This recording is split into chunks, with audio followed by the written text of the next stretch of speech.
Bienvenue au podcast Le Sac du Cœur. Mon nom est Didier Orméjus. Comme à l'habitude, je vais être accompagné par Marc-André Chaloux. Ensemble, on va y aller de nos prédictions pour la 14e semaine d'activité de la NFL. On va également parler des Alouettes qui en sont venus à une entente avec leur receveur étoile Tyson Philpott et on va assister au retour au podcast de Kevin Raphaël, grand partisan des Bears.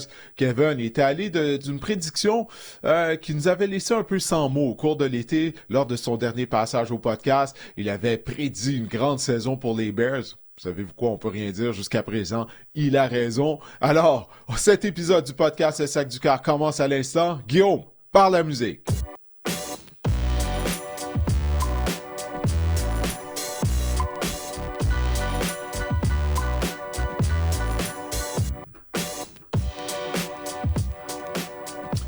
Marc-André, avant de discuter des Alouettes et des prolongations de contrat qu'ils ont donné à certains vétérans, on va y aller de nos réactions excessives à la suite de la 13e semaine d'activité du côté de la NFL. Je vais commencer. Les Cowboys de Dallas sont allés vraiment d'une bonne prestation lors de la journée de la Thanksgiving américaine la semaine dernière à domicile. Ils ont défait les finalistes au Super Bowl de la saison dernière, les Chiefs de Kansas City.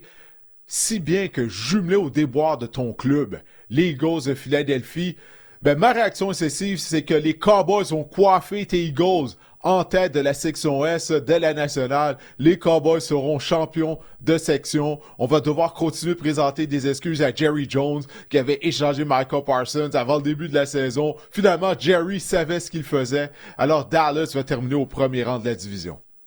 Wow! J'aime ça. C'est audacieux. C'est excessif. Je pense quand même que les Eagles, c'est la meilleure formation de cette division-là. Mais d'accord. C'est plausible, quand même. C'est plausible. En tout cas, on va pouvoir parler en long et en large de tes Eagles un peu plus tard. Eux qui ont subi une revers. Je veux pas dire gênant, mais ils ont reçu une bonne baffe, une bonne gifle de la part des Bears de Chicago. En plus de ça, à domicile, à Philadelphie. Maintenant, c'est quoi, toi, ta réaction excessive cette semaine? Le porteur de ballon des Bears, Kyle Monangai, va récolter plus de verges au sol cette saison qu'Ashton Jeanty des Raiders. Oh. Présentement, Kyle Monangai est à 43 verges au sol. En fait, il a 43 verges au sol de moins qu'Ashton Jeanty en ce moment. Juste 43. Mais le point que je veux apporter ici, c'est que Kyle Monangai a été repêché exactement 227 rangs plus loin qu'Ashton Jeanty au dernier repêchage. On a vraiment fait les choses de la bonne manière du côté des Bears. On a trouvé une pépite en fin de repêchage, en 7e ronde du côté des Bears, et on a construit surtout de la bonne façon. On s'est attardé au problème de la ligne à l'attaque durant l'entre-saison.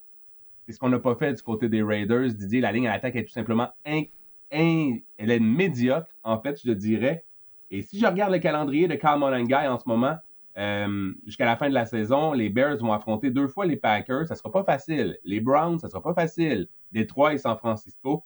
Mais on dit que ça ne sera pas facile pour Kyle Monangai. Il a quand même récolté 130 verges contre une des bonnes défenses, celle des Eagles. Et Ashton Jeanty, il affronte Denver, Philly, Houston, New York Giants, ça passe, et Kansas City. Je pense sincèrement que Kyle Monangai a des chances de récolter plus de verges que le 6e choix au total du dernier repêchage. Si c'est le cas, ça va juste ajouter du poids aux gens qui disent que ça vaut pas la peine de repêcher un porteur de ballon en première ronde, étant donné qu'on peut en trouver plus tard lors du repêchage. Monangai, c'est tellement un bel exemple. Comme tu as mentionné, choix de 7e ronde. Il y a Isaiah Pacheco également du côté des Chiefs de Kansas City. Je sais qu'il est blessé actuellement, mais quand même, lui aussi a été repêché très tard. À tous les ans, Marc-André. Il y a des porteurs de ballon qui sont repêchés en 5e, 6e, 7e ronde. On dirait qu'ils sont en mesure d'avoir un impact. Alors, c'est légèrement excessif parce que je pense que ça va devenir une réalité, ta réaction excessive, éventuellement. Ouais, je crois que oui. Ouais, j'ai pas de misère à m'imaginer Monangai terminer la saison avec plus de verges qu'Ashton Jeanty, qui, pauvre lui, il a encore une fois la semaine dernière, il reçoit le ballon tout de suite, il y a 2-3 joueurs qui sont là, qui l'attendent pour le plaquer. Les Raiders, on a reçu une question concernant les Raiders, on va en parler plus tard, mais eux, j'ai l'impression qu'on va devoir peser sur le reset button, comme on dit, là, une fois que la saison régulière va être terminée. Ça va de mal en pis à Vegas. Mais écoute, Marc-André, on va parler des Alouettes, comme je le disais tout à l'heure. On a donné des prolongations de contrat à des piliers de l'équipe. Danny Machocha a vraiment pas chômé, Didier, dès la fin de la saison. On a mis sous contrat, premièrement, Tyson Philpott, contrat de 2 ans. Il devient le receveur canadien qu'on dit entre les branches le mieux payé du circuit. C'est tout à son honneur. C'est toute une signature que Donny Machocha a fait là, Didier. Le seul problème pour Tyson Philpott maintenant, c'est qu'il faut qu'il reste en santé. C'est vraiment ça dans le cas de Philpott. Mais qu'est-ce que tu as pensé de cette signature-là, Didier?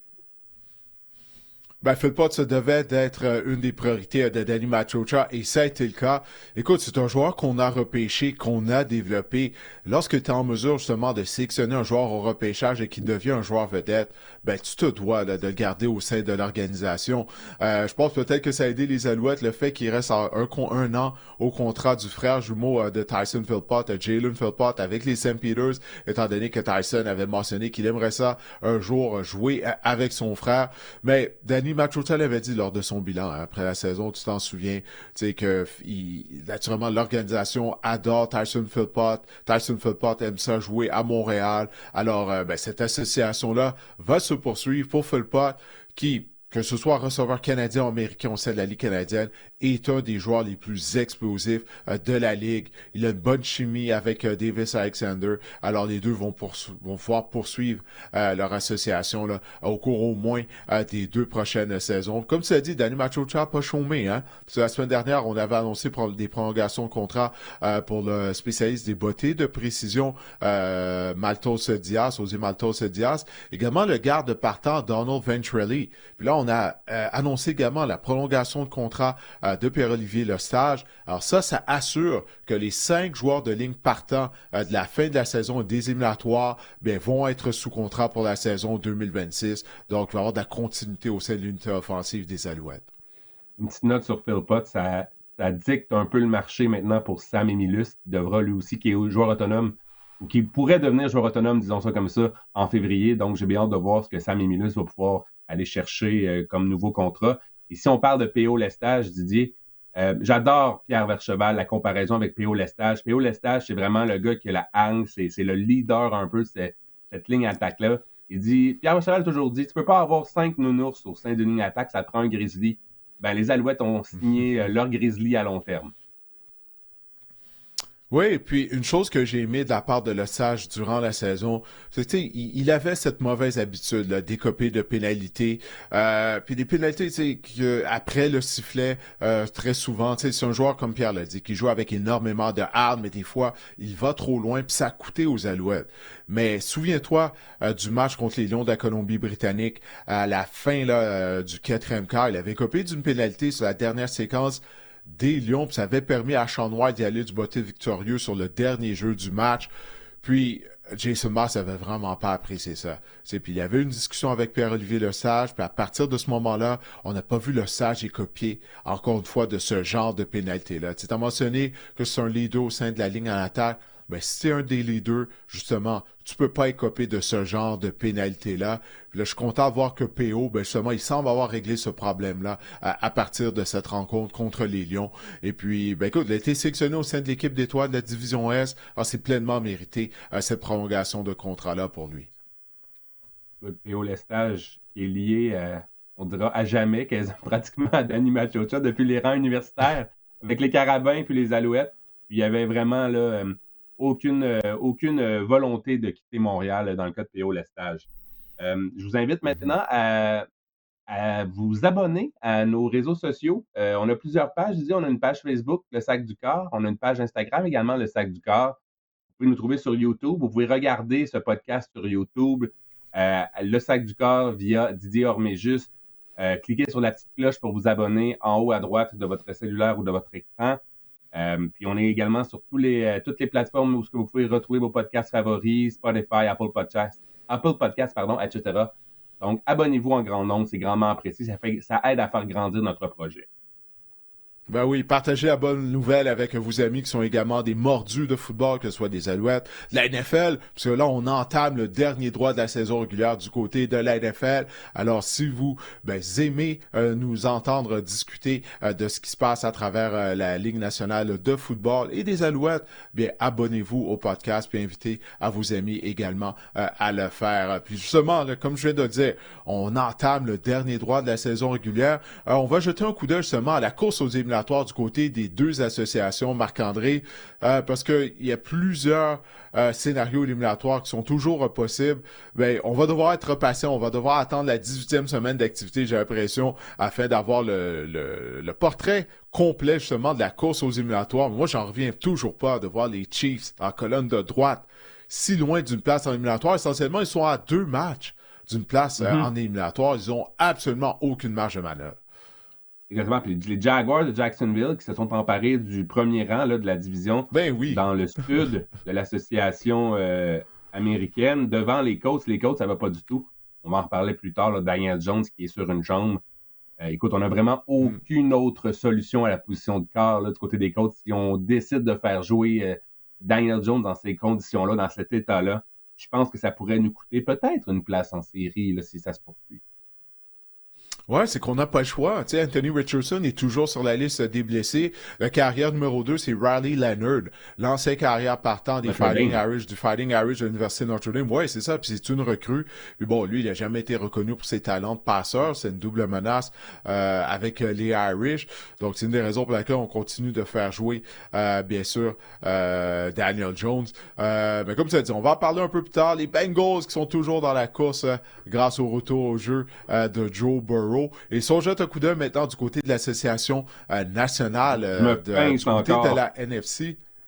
Ouais, tu te penses encore de voir les Bears en tête avec leur fiche de 9-3. On va voir s'ils vont tenir le coup. Là, parce que leur calendrier est très difficile d'ici à la fin de la saison régulière. Encore une fois, les Lions dans la colonne de droite, qui ces éliminatoires commencés aujourd'hui, ils n'y participeraient pas. En tout cas, j'ai bien hâte de voir ça. Tu sais, comment sera le portrait final du côté des deux associations? Moi aussi, les Rams qui ont perdu un match contre les Panthers, ça aussi, ça a été potentiellement, probablement la plus grande surprise là, de la semaine dernière, si c'est pas des dernières semaines en général. Puis écoutez, j'ai bien hâte de voir aussi là, les Panthers, justement, avec cette victoire-là, ben, on se rapproche des Buccaneers dans la division sud de la nationale. Donc, j'ai bien hâte de voir comment tout ça va se dessiner là, d'ici la fin de la saison. Ouais, quelques divisions là que il y a des équipes qui se sont pas encore affrontées depuis le début de la saison. C'est le cas entre les Panthers et les Bucks qui vont jouer 2 fois au cours des prochaines semaines. Donc le premier rang, ça devrait se régler lors de ces affrontements. Ben écoute, on va commencer à mettre la table pour la 14e semaine. Ça va commencer jeudi soir, puis on va avoir une bonne rencontre justement. Exactement. On va ça sera une rencontre entre les Cowboys qui sont 6-5-1 qui vont affronter les Lions à 7-5. Détroit est favori par 3 au preneur au livre. Ce qui retient l'attention dans ce match-là, c'est l'absence potentielle d'Amon-Ra St. Brown. On dit qu'il est un cas douteux pour la rencontre. Personnellement, je ne pense pas qu'il va jouer puisque justement, on joue jeudi. Sans Amon-Ra St. Brown, sans Sam Laporta, je ne sais pas si l'attaque aérienne des Lions va avoir autant de mordants. T'en penses quoi, toi, Didier? Ouais, c'est une bonne question, hein, parce qu'on a vu une fois que Sam Brown a quitté le match la semaine dernière, on a tenté là, de cibler, pas on a tenté, mais on a ciblé plus souvent Jameson Williams. Puis Jameson Williams, bon, ses statistiques étaient bonnes après la rencontre, mais il a échappé des passes toutefois. Tu sais, il n'est pas aussi fiable qu'Amon-Ra St. Brown. Avec Amon-Ra St. Brown, tu poses pas la question, il va attraper le ballon, il amène beaucoup d'attitude. Alors, l'attaque des Lions n'était pas nécessairement la même après le départ de la rencontre de St. Brown. Alors que les Cowboys, ben, sont une des équipes de l'heure dans la NFL, là, présentement. Ça aussi, j'en viens pas. Tu disais, t'en revenais pas de voir les Bears en tête de la nationale.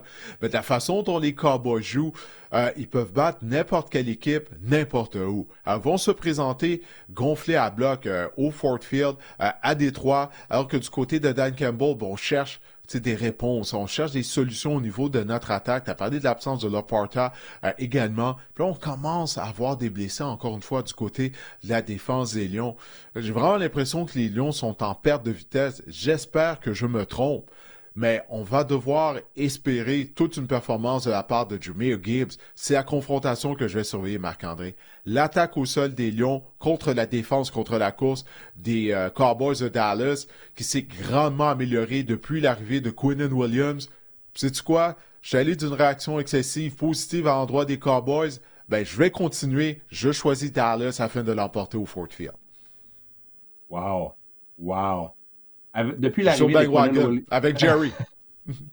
Depuis l'arrivée de Quinnen Williams en 3 matchs, on a accordé en moyenne 69 verges au sol. Je parle de la défense des Cowboys. Ça, c'est la moitié moins de ce qu'on accordait. On en accordait plus de 140 avant Hey, Quinnen c'est Williams. fou, Ça a hein? vraiment fait une différence. C'est malade. C'est vraiment toute une différence. C'est vraiment ça pour moi. Ça va être un gros test pour la défense pour le front défensif des Cowboys, ça c'est sûr, contre l'une des bonnes attaques terrestres. En fait, c'est pas la meilleure attaque terrestre du circuit. En revanche, Dallas, on a une bonne attaque aérienne. J'ai hâte de voir si les blessés, là, justement, en défense chez les Lions, ça va faire quelque chose parce que Détroit, on a accordé 9 touchés par la passe à nos 4 derniers matchs. Donc, ça pourrait être un excellent match pour Dak Prescott. Sauf que moi, j'ai choisi les Lions à domicile parce que je pense que la meilleure unité, que la défense des Cowboys est encore pitoyable contre la passe. Je pense qu'on peut exploiter ça. Je sais qu'Amon-Ra jouera probablement pas, que Sam Laporta n'est pas là, mais je pense qu'on va trouver des outils du côté des Lions pour remédier à ça. Je pense que ça pourrait être une bonne semaine également fantasy pour Isaac Tesla si vous avez des pools vraiment profonds. Il pourrait connaître du succès. Je prends les Lions à domicile parce que je pense que justement, je pense que la meilleure unité de ce match-là, ça demeure la défense des Lions, même si elle est blessée. Donc, je pense qu'elle va faire la différence. Les Lions vont l'emporter. Les Steelers à 6-6 vont affronter les Ravens, qui sont également 6-6. C'est un match pour le premier rang de la division nord de l'association américaine. Baltimore favori par 6 au preneur au livre. Et on a une question de Félix Broy, 4 via Instagram. Avec la mauvaise défaite des Ravens et en voyant le reste du calendrier, croyez-vous qu'ils pourront rester en tête de l'AFC Nord? Merci. Ouais, merci Félix pour ta question.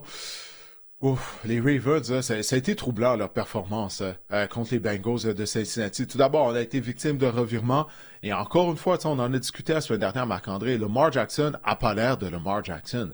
Il est ennuyé par plusieurs blessures, des blessures aux jambes. Il est vraiment pas aussi explosif que par le passé. Puis, je me pose la question, est-ce qu'il est déjà sur la pente descendante? Puis je sais, ça va paraître excessif de dire C'est ça. excessif. Mais Marc-André, les carrières, qui sont des carrières mobiles, qui misent beaucoup sur leurs jambes, généralement, là, ça fait un peu comme les porteurs de ballon. Il y a une chute soudaine là, en termes de production, et surtout que Lamar n'est pas imposant physiquement comme un Josh Allen, par exemple, ou même Cam Newton. Et même Cam Newton, c'est une carrière qui courait beaucoup. Bon, il avait un style différent de Lamar, il était très robuste, on l'utilisait principalement comme s'il était un centre arrière. Puis ça lui a coûté là, par la suite. Là. Quand Cam a commencé à perdre la vitesse, ben ça s'est fait rapidement. Là, alors, je veux juste soulever la question dans le cas de Lamar Jackson. Parce que on le voit presque pas courir, puis lorsqu'il court, mon Dieu, c'est pas le même joueur qu'on a vu par le passé. Alors clairement, il n'est pas à 100%. Écoute, est-ce qu'ils vont rester en tête de la division? En plus de ça, il y a les Bengals qui s'en viennent. On va voir ce que ça va donner du côté de Cincinnati. Je vais dire que oui, que les Ravens vont pouvoir résister, mais écoute, il semble qu'on pourrait terminer en tête de cette division-là, que le champion de la section nord américaine pourrait avoir une fiche perdante là, si la tendance se maintient. Il a quasiment rendu Lamar Jackson la défense des Bengals potable lors du dernier match. Écoute, pour moi, c'était vraiment le test pour Lamar Jackson, à savoir s'il était correct ou pas, la défense des Bengals. Ça a été un test. Il a malheureusement échoué. On a aussi commis des revirements 5 contre les Bengals lors du dernier match. Écoute, Didier, Lamar n'a pas lancé de toucher à domicile. Le match contre les Steelers sera à domicile. Pas lancé de passe de toucher à domicile depuis la semaine numéro 3. Et depuis son retour, il complète seulement 56% de ses passes. Il y a quelque chose qui cloche dans le cas de Lamar Jackson. J'ai pris les Ravens pour l'emporter, moi, parce qu'on a aussi des problèmes à la position de quart du côté des Bears, du côté, des Steelers. Aaron Rodgers, Didier, ça n'a pas été facile. On voit une genre de maillotche ou de massue à la place de la main. On est devenu une attaque prévisible. Je pensais bien qu'au niveau, je vous avais donné des conseils fantasy, à quel point les porteurs de ballon des Steelers, ça va être excellent contre les Bills, mais à cause du fait que Aaron Rodgers était limité avec seulement un bras, lorsqu'il faisait la remise d'un côté, c'était difficile en fait, il lançait le ballon d'un côté, puis il faisait la remise de l'autre. On est devenu une attaque prévisible, on s'est concentré à stopper le jeu au sol du côté des Bills. Je pense encore qu'on aura des problèmes du côté des Steelers à ce niveau-là. On a vu que Mason Rudolph, c'est pas la solution lorsqu'il est embarqué dans la rencontre. Je ne sais pas ce qu'on va faire à la position de carrière, mais je Je vais prendre les Ravens parce qu'on a Lamar Jackson, parce qu'on est en santé. Je vais prendre les Ravens, mais écoute, je pense que ça va. Étonnamment, c'est un match entre ces deux rivaux-là. On dit toujours que les affrontements Steelers-Ravens, ça va être incroyable. Je pense que ça va être un match plate, ça va être un match à bas pointage. Je prends les Ravens quand même pour l'emporter. À Pittsburgh, là, on vit une semaine d'enfer présentement. D'enfer, Marc-André. Les partisans des Steelers qui scandaient Fire Tomlin durant la rencontre. Tu sais, la semaine dernière, on en a parlé. Là, est-ce que Tomlin va être de retour avec l'équipe la saison prochaine? Je commence vraiment à croire que non. Parce que, tu sais, c'est toutes les facettes de jeu là, qui sont déficientes du côté des Steelers de Pittsburgh. La défense, elle est vieillissante, puis ça paraît. Puis on en avait parlé au cours de l'été, que, tu sais, on comprenait pas vraiment le plan des Steelers. Bon, on comprenait qu'est-ce qu'on faisait, en fait. On mettait tous nos jetons au milieu de la table. On misait sur la saison 2025. Mais tu sais, en regardant ça, on se disait, ouais, mais on mise beaucoup trop sur des joueurs vieillissants. Aaron Rodgers, plutôt cette semaine, il a eu 42 ans. Tu l'as vu comme moi, là. Tu viens de parler de la tête qu'il avait à son poignet gauche, il s'est fait frapper, il s'est cassé le nez, il saignait du nez. Là, il avait l'air vraiment d'un joueur qui se dit, qu'est-ce que je fais encore ici? Ça va mal. Écoute, à toutes les semaines, je parle du fait qu'on n'a aucun receveur derrière DK Metcalf. Mais c'est vraiment la défense. C'est sur l'unité défensive, Marc-André, que je veux m'attarder. On vient d'accorder près de 250 verges au sol aux Bills de Buffalo à domicile. Dans l'histoire du Acrisure / Heinz Field de Pittsburgh, c'est le plus gros total de verges qu'on a jamais accordé. Puis on parle des Steelers de Pittsburgh, l'équipe du Steel Curtain, la tradition de défense dominante qu'on a à Pittsburgh depuis le Steel Curtain lors des années 70. Après ça, durant les années 90, années 2000, il y avait Blitzburgh. Là, les Steelers ne peuvent pas être aussi mauvais que ça en défense. Puis ça reflète sur Mike Tomlin. Tomlin, c'est l'entraîneur-chef, il est lui-même un ancien coordinateur défensif, mais également sur le DG. Tu sais, le pari qu'on a pris de miser sur autant de joueurs vieillissants, moi j'ai l'impression que tout ça, c'est en train de rattraper les Steelers, qui sont clairement en perte de vitesse, maintenant qu'on est rendu au mois de décembre. Puis c'est une des raisons pour laquelle moi aussi je vais choisir les Ravens de Baltimore. Parce que les Ravens, la semaine dernière, qu'on prend du recul, ça a été une très mauvaise défaite à domicile contre les Bengals. Mais si on avait mieux protégé le ballon, on aurait possiblement gagné ce match-là. Donc j'ose croire qu'on va mieux protéger le ballon, puis qu'on sera en mesure de vaincre à domicile nos rivaux de section, les Steelers. Je sais qu'on voulait faire court ce podcast-là, Didier, mais DK Metcalf, là, quelqu'un va nous dire à un moment donné que c'est juste un receveur ordinaire dans la vie. C'est pas un bon receveur. C'est pas un receveur étoile. Marc-André, quand tu es tout seul, les équipes adverses peuvent utiliser là, des ressources pour te ralentir. C'est un problème aussi. Moi, je ne vais pas blâmer DK là, pour son manque de production. C'est vraiment... Regarde, qui t'as derrière lui? Calvin Austin, qui pèse 162 livres. Roman Wilson, qui mesure 5 pieds 9, 5 pieds 10 pouces. C'est pas des joueurs qui sont de calibre à des receveurs numéro 2, tout simplement pour l'épauler. Alors, je pense que ça part de ça, du manque de production de DK, parce que DK Metcalf était productif en début de saison. Là, les équipes se sont ajustées, puis là, on voit que c'est plus difficile pour lui, mais je pense que c'est un résultat de l'entourage autour de lui dans le groupe de receveurs des Steelers. Il aura à ses côtés Adam Thielen maintenant. On est allé chercher du côté des Steelers pour la suite des choses. Donc, on en est, un autre on est rendu là. Marc-André. Un autre. On est rendu là.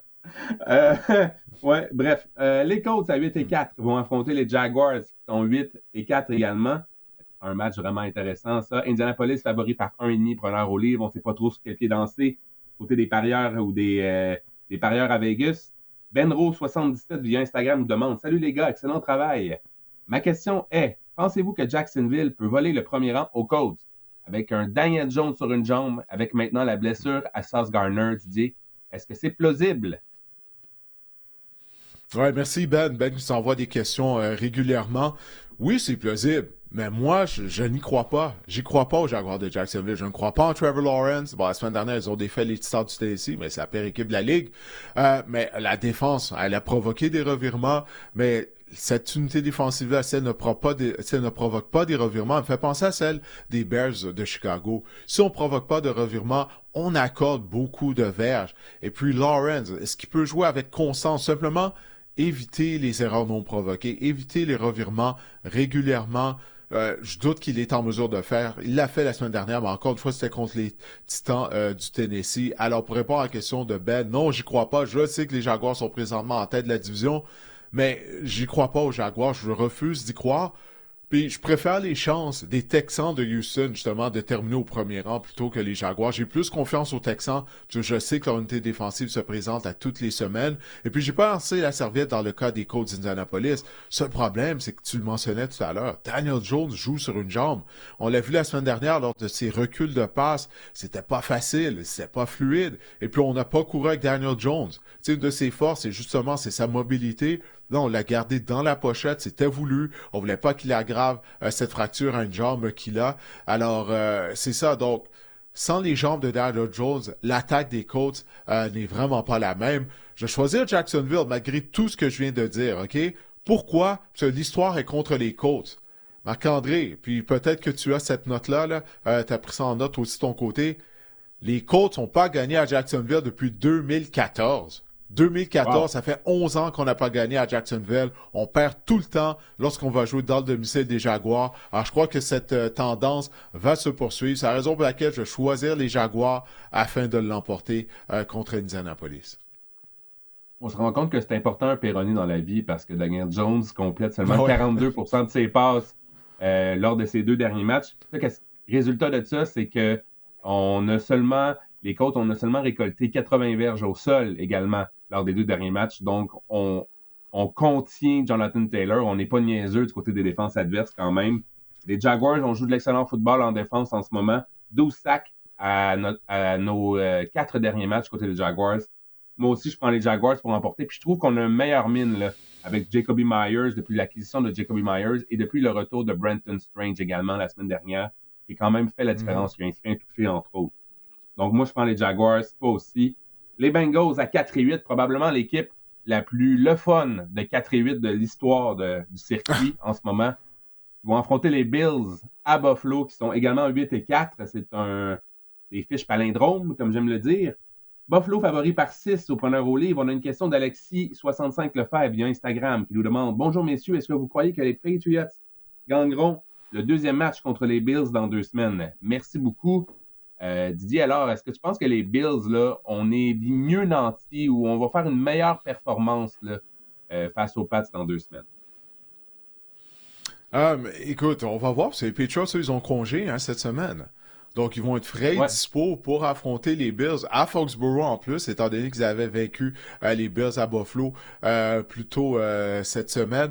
Ben, on va voir. Écoute, pour répondre à la question de Alexis, tout d'abord, on doit s'occuper des Bengals de Cincinnati. Les Bengals sont confiants. Laurent est de retour au poste de carrière. Joe Burrow, on a vu à quel point c'était une équipe différente la semaine dernière avec Burrow au commande de l'attaque. Que lorsque je regardais le match, Marc-André, ça me faisait passer... je dressais un parallèle avec les Alouettes. T'sais, lorsque Davis Alexander est revenu au jeu, ça a énergisé l'équipe au complet. Ben, ça a été la même chose du côté des Bengals avec le retour au jeu de Joe Burrow. Alors, mettons, on va aller à Buffalo. On n'a plus de marge de manœuvre du côté des Bengals de Cincinnati. Mais la défense des Bengals, tôt ou tard, ça va les rattraper. T'sais, moi, j'y crois pas à cause de ça. Je crois pas que les Bengals vont être en mesure de terminer au premier rang de leur division, malgré le fait que c'est possible, en raison justement de leur unité défensive. Mais je suis content de voir que Burrow n'était pas ennuyé par sa blessure en orteil. On a même fait une faufilade du corps avec lui, alors que tu dois pousser avec tes jambes, avec tes pieds. Donc, il n'y avait pas de problème. Mais ça va être un match serré, il n'y a aucun doute là-dessus. Mais j'ai hâte de voir ça tout d'abord du côté de la ligne à attaque des Bills, Marc-André. Est-ce que les 2 bloqueurs seront de retour? Parce que la semaine dernière, ils n'étaient pas là contre les Steelers. Puis ça, c'est une des raisons pour laquelle on a misé sur le jeu au sol et James Cook, qui a couru plus de 30 fois avec le ballon. Il a vraiment connu tout un match. Effectivement. Et on a une autre question de Samuel Lévesque aussi via Facebook. Salut les gars, est-ce que vous croyez aux chances des Bengals de faire les éliminatoires? Le retour de Joe Cool change la donne, non? Oui, le retour de Joe Cool change la donne. Samuel, qu'est-ce que tu en penses, Didier? Ouais, ben, définitivement, ça augmente les chances des Bengals, mais comme je viens de le dire, en raison de l'unité défensive de Cincinnati, ça va leur faire mal d'ici la fin de la saison, comme ça leur a fait mal à plusieurs reprises depuis le début de la saison. Oui, la semaine dernière, on a été en mesure de provoquer des revirements contre les Ravens de Baltimore, mais provoquer 3-4 revirements toutes les semaines, c'est pas quelque chose sur lequel tu peux te fier. Éventuellement, tu vas être capable d'arrêter les attaques adverses. La défense des Bengals, je l'ai vu jouer trop souvent depuis le début de la saison, que je l'ai vu contre-performer à trop de reprises pour avoir un minimum de confiance en cette unité. C'est ça qui va leur coûter une place en éliminatoire. Moi, j'y crois pas. Là. Je crois pas vraiment que les Bengals vont pouvoir justement participer aux éliminatoires. La défense des Bengals joue beaucoup mieux avec Joe Burrow au poste de quart. Écoute, en fait, j'ai une stat vraiment le fun. Joe Burrow, ça fait 1 an qu'il n'a pas perdu un match de football. Il est 8-0 depuis le 2 décembre 2024. Mais la défense joue beaucoup mieux. Elle accorde seulement 19 points lorsque Joe Burrow est au poste de quart. Il en accorde 35 sans lui. Donc, est-ce que je pense que le fait que Joe Burrow soit là, mais sûrement, c'est expliqué, on peut expliquer ça sûrement que l'attaque passe plus de temps sur le terrain avec Joe Burrow, donc la défense passe moins de temps, donc elle est plus fraîche, elle est moins fatiguée à la longue. Joe Burrow est également 5-0 sur la route en décembre dans sa carrière. En veux-tu des stats le fun sur Joe Burrow? Ben là, tu vas prendre les Bengals, tu prends les Bengals, c'est ça que tu essaies de nous dire? T'en viens à cette conclusion-là? Mais également, je veux souligner également le retour de T. Higgins qui devrait être de la formation. Donc, on devrait avoir vraiment un groupe de receveurs complet côté des Bengals. Par contre, j'ai une stat infaillible sur les Bills. Ils sont 13-0. Tu te souviens, lors des matchs disputés le dimanche à 13h, sous Josh Allen, avec Josh Allen. Donc, prends les Bills pour l'emporter. Non, mais sérieusement, c'est une stat qui veut rien dire selon moi, mais sérieusement, à domicile, je pense que les Bills, on a besoin de cette victoire-là. Je pense que ça sera difficile pour les Bengals, malgré le retour de Joe Burrow. Je pense que les Bills ont tout ce qu'il faut là, pour remporter ce match-là, mais ça risque d'être un match serré. Ouais, j'ai hâte de voir du côté des Bills, c'est comment on va générer des jeux explosifs par la passe. Le fait qu'on va affronter la défense des Bengals, peut-être ça va juste être ça la solution. Mais c'est encore une fois, c'est quelque chose qui manque à l'attaque de Buffalo. La semaine dernière, bon, on n'a pas eu à devoir miser là-dessus, étant donné qu'on a couru avec le ballon à outrance, puis la défense des Steelers était incapable de ralentir les Bills qui ont gagné 250 verges au sol. Mais ça, tu sais, j'ai hâte de voir ça, justement. Tu sais, si on va pouvoir générer des jeux explosifs par la passe, qu'on sait que les Bengals, eux, ils vont être capables d'en générer. Tu as parlé du retour au jeu de T. Higgins avec Jamar Chase. Alors ça va être quelque chose à surveiller. Du côté de la défense des Bills, elle a limité les Steelers à seulement 3,2 verges par course. Je pense que ça vaut la peine de le mentionner puisque c'est une des pires unités défensives contre le jeu au sol. Les Bengals, ils courent pas tant que ça, malgré le fait que Chase Brown, oui, connaît une bonne saison, mais Zach Taylor a l'habitude des fois d'oublier le jeu au sol. Alors, je pense pas que ça va nécessairement être un facteur durant la rencontre. Ouais, ben oui, ça, à chaque fois qu'on met le ballon. À mon grand dame de propriétaire de Chase Brown. Non, je sais, à chaque fois qu'on lui remet le ballon, je me dis pourquoi. Sortez-moi le 34 de là. Ouais, non, sérieusement, vraiment, là. Mais en tout cas, donc, je prends les Bills. Tu prends les Bills aussi? Oui, je prends les Bills à domicile. Ouais, ok, les deux on prend Buffalo. Bon, ben c'est parfait. Ben écoute, Marc-André, j'ai eu la chance de m'entretenir avec Kevin Raphaël, partisan numéro 1 de l'équipe de l'heure dans la NFL, les Bears de Chicago. Si vous vous rappelez, Kevin était de passage au podcast cet été. Il avait prédit que les Bears allaient terminer avec une fiche de 14 victoires et 3 défaites ou quelque chose du genre. On a dû se retenir, pas se moquer de lui. Jusqu'à présent, il a raison. Alors, ouais, vous êtes pas mal certain de comment Kevin doit se sentir présentement. Alors, je vous invite, oui, à écouter mon entretien avec lui. Puis après ça, Marc-André et moi, on va discuter de la rencontre entre les Bears et les Packers de cette semaine. Kevin, la dernière fois qu'on t'a reçu au podcast, c'était au mois d'août. La saison n'était pas encore commencée. Tu étais très confiant envers tes Bears. Je te trouvais même trop confiant. Mais là, on se parle. Aujourd'hui, au début du mois de décembre, et les Bears de Chicago, je vois sourire avec toutes tes dents. Puis t'as raison, parce que tu nous l'avais dit, t'avais prédit une saison de succès pour les Bears, avec Ben Johnson à la barre de l'équipe. Je te croyais pas. Je te croyais pas. Je me dis, OK, c'est son cœur de partisan qui nous parle. Il nous parle pas avec sa tête, avec sa raison. Mais les Bears, au moment où on se parle, sont en première position du côté de l'association nationale. Je te laisse, vas-y. Je te cède la place. Premièrement, merci de m'amener sur ton podcast pour que je puisse parler du fait que je vous l'avais dit. Le peuple nous l'a demandé, Kevin. Le peuple québécois a parlé sur les réseaux sociaux. Ils m'ont demandé « Hey, quand est-ce que tu vas réinviter Kevin Raphaël pour nous parler des Bears? » Il avait raison. Le peuple québécois a parlé. Parce que les gens, il faut qu'ils comprennent. Là. Moi, là, je parle beaucoup dans la vie. Mais il y a des gens qui parlent pour dire de la merde, puis il y a des gens qui parlent pour dire la vérité. OK? Je vous sors pas de prophète. Je suis pas un prophète biblique, mais quand je parle des Chicago Bears, it's a pack, comme la table ici. Le Chicago Bears, la défensive, oh my God, je l'avais dit la défensive, j'avais dit la défensive est tout ça et bien plus. Le running game, Swift, je vous avais dit que Swift était tout ça et bien plus. Caleb Williams, j'ai le goût de peinturer mes doigts comme Caleb tellement que le gars est en train de m'inspirer. Caleb Williams est tout ça et bien plus. Ben Johnson, meneur d'homme, oh Lord, Ben Johnson. Est-ce que tu vas enlever ton chandail comme Ben Johnson en plus? Non, j'ai recommencé le gym. J'ai commencé le gym. Mais Ben Johnson, blague à part, quel meneur d'homme. Je me rappelle le premier vidéo que les Bears ont sorti. Ben est rentré dans l'atrium des Bears, Ouais. puis il y avait tout le applaudissait, puis il était comme il retourné travailler. Lui, là, il n'est pas dans le fla-fla, puis dans le fli-fli, puis dans le flow-flow. Lui, il est dans le faire ce que je suis supposé faire pour gagner des games de foot, et c'est ce qu'il fait. 9 out of the 10. Come on! Il n'y a personne qui peut nous prendre dans la NFL en ce moment. Numéro 1 NFC. Personne ne peut jouer avec nous. Personne. En ce moment, il n'y a personne. Hey, come on, j'ai trouvé ça impressionnant, la façon dont ils ont battu les Eagles. Parce qu'ils l'ont fait de façon robuste, en courant avec le ballon. Ils leur ont enfoncé le ballon dans la gorge avec, t'as parlé de Money Guy, Swift, la ligne à attaque qui est grandement améliorée. C'est ça qui m'a impressionné. La ligne à attaque a complètement dominé la ligne défensive des Eagles. Oh, je t'avais dit sur mon Guy, je t'avais dit que toute ligne à l'attaque s'était améliorée. J'avais tout dit. Nostradakev! J'avais tout dit. Tu vois, je peux pas rien dire, parce que t'avais raison, effectivement. Je peux rien dire. C'est tellement bon avoir raison. Depuis 2006, quand j'ai vu Devin Hester faire le kick-off return, je suis devenu fan des Bears. Depuis 2006, je suis dans la misère. J'ai vu BJ Raji faire un pick six. BJ Raji. J'ai vu BJ Raji faire un pick six. J'ai passé à travers éliminatoire. J'ai passé à travers tous les quarterbacks sentis à travers les années. Jay Cutler. Hey. Ok, gars.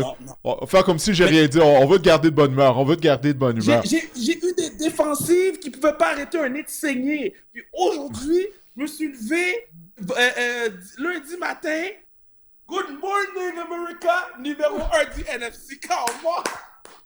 Mais est-ce qu'ils vont rester en tête de l'association? Là est la question. Parce que le calendrier est difficile. Là. Les matchs qui leur restent, ils ont vraiment un calendrier difficile. Hey! On prend les Packers. Jordan Love, c'est un wannabe quarterback. Ça dépend de la journée, comment il file. S'il se lève du pied gauche, il peut être bon. S'il se lève du pied droit, il peut être bon.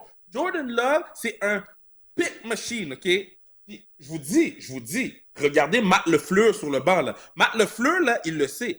Jordan Love n'a peut-être pas lancé le plus d'interceptions à la Jameis Winston, mais il est tout le temps proche. Je ne comprends pas les décisions qu'il prend. Si vous écoutez les matchs des Packers au complet, là, pas sur Red Zone, au complet, vous ne pouvez pas me dire que Jordan Love, c'est un quarterback classe A. C'est pas un classe B, c'est pas un classe C. Tu l'as dit, que d'une semaine à l'autre, on ne sait pas que Jordan Love va se présenter.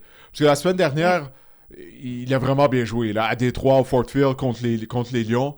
Mais est-ce qu'il va pouvoir répéter ce genre de performance-là? Parce que si je me souviens bien, à ses 3 matchs précédents, à ses 3 rencontres précédentes, il avait passé pour moins de 200 verges. Mais non, mais t'as-tu fait les weapons? Puis je comprends qu'il a perdu Kraft. Mais reste qu'il y a des weapons for days. Là. Puis Matt LeFleur le met dans une bonne position, puis lui n'utilise pas ce que... Puis pour vrai, LaFleur, c'est one heck of a coach. C'est tout un entraîneur de football. Puis pour de vrai, je ne veux pas dire qu'il sauverait J.J. McCarthy parce que je pense que personne ne peut le sauver, lui. Non. Mais il y a beaucoup de quarterbacks qui seraient meilleurs. Regarde, je vais faire un hot take. Jalen Hurts serait un bien meilleur quarterback sous Matt LaFleur. Ça, de loin.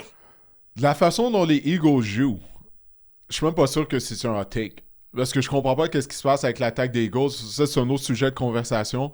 Mais je suis même pas sûr que c'est un hot take parce que j'aurais tendance à te croire, sérieusement. Non, mais je sais pas le soleil se lève, le soleil se couche. Quand A.J. Brown est à gauche, en tant que receveur 1, il court un deep. C'est tout. C'est la même chose à chaque semaine. Ouais, l'attaque est prévisible des Eagles. Mais écoute, je veux qu'on reste sur tes Bears, OK? Parce que Excuse-moi, c'est non, impressionnant, là, non. qu'est-ce qui se passe à Chicago. Mais ma question est de savoir, est-ce que ça va durer? Parce que là, cette semaine, ils s'en vont au Lambeau Field. J'ai tellement hâte de voir cette rencontre-là. Beat down, Ça va être tout un beat down, match. beat down. Après Comme ça, l'année passée. ils vont recevoir les Browns. Les Browns, bon, ils n'ont pas d'attaque. La défense, Myles Garrett. Garrett peut gagner un match à lui seul, mais quand même. Après ça, Green Bay va aller au Soldier Field. J'adore Schroeder. Je suis un Schroeder guy. Ouais, mais il est jeune. Il est jeune. Il n'est pas encore prêt, là. Il n'est pas encore prêt pour faire face à la défense des Bears qui provoque des revirements. Tu sais, c'est ça. Après ça, ils vont aller à San Francisco. On va voir ce que ça va donner. Facile. Pour Brock Purdy sur un classe D quarterback. Facile. Ouais. Puis après ça, ça va se terminer contre les Lions. OK? Ils vont recevoir les Lions au Soldier Field. Alors, tu reconnais que le calendrier n'est pas facile. Le calendrier récent. Le calendrier n'est pas facile, mais tu sais qu'est-ce qui n'est pas facile? Un cours de philosophie. Mais tu passes au travers, puis tu as fini, puis tu as ta cote R de bas. Moi, j'ai aucun stress avec le calendrier que tu m'as nommé. Il n'y a aucune équipe qui me fait paniquer. On peut jouer avec n'importe qui. Lambeau who? Lambeau what? Lambeau what? Hey, non, regarde, je suis d'accord avec toi. Parce que les Bears, probablement, on vient de parler de la défense. On provoque des revirements. Toutefois, moi, je dis, depuis plusieurs semaines, la défense des Bears, elle est secrètement mauvaise. Puis pourquoi je dis ça? C'est qu'elle accorde beaucoup de verges. Non, mais attends, laisse-moi finir. Attends. C'est qu'elle accorde beaucoup de verges, Kevin. Oui, elle provoque des revirements, mais tu le sais comme moi. Tu peux pas te fier à provoquer 3-4 revirements à toutes les semaines. OK? Ça, tu peux pas te fier là-dessus. Donc, si on provoque pas de revirement, on peut se faire traverser. OK? Il y a quoi? 2 semaines, les Steelers, sans Aaron Rodgers, ont été capables de bouger le ballon contre la défense de tes Bears. Donc, cette défense-là, elle est condamnée à provoquer des revirements. Mais toutefois, on peut contrôler l'allure des matchs avec le jeu au sol. Mais le point dont je veux te parler, qu'est-ce que je veux savoir? On se fait qu'on s'entend là-dessus. Mais Caleb, parce que quand on s'est parlé durant l'été, tu n'étais pas vendu sur Caleb Williams. Puis je veux savoir, t'en es où maintenant avec Caleb Williams? Je t'ai pas vendu sur Caleb Williams. Je suis vendu sur Ben Foot Johnson. Je vais te dire quelque chose. Puis j'adore Caleb. J'ai son chandail chez moi. Regarde, j'achète. Là, comme je t'ai dit, je peux tirer mes doigts. Hey, j'ai mon chandail Caleb. Hey, tout. Par contre, moi, je vais te dire un hot take. Il aurait pu avoir beaucoup de quarterbacks à la place de Caleb Williams, puis l'équipe aurait bien fait. Les schemes, le blocking, le play calling. J'aime le fait que tu demeures réaliste. Parmi tout ça, tu demeures réaliste. J'ai toujours été réaliste. Je dis la vérité depuis le début de l'année. C'est juste que la réalité, c'est que Caleb Williams prend encore des mauvaises décisions. Ouais. Des décisions qui pourraient faire mal à l'équipe. Puis, il a complété moins de 60% de ses passes, Kevin. Ben, c'est ça. Dans la NFL en 2025, c'est difficile à faire, là. Ben, c'est Jalen Hurts, là. Jalen Hurts, je sais, mais Caleb Williams, c'était supposé être un talent générationnel. Okay? Mais moi j'ai jamais dit que c'est un générationnel. Non, toi, je sais. Non, ça je te l'accorde.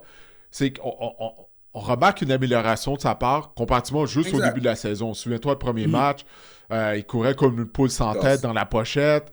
Il voyait de la pression quand il n'en avait pas. Mais il rate trop de passes.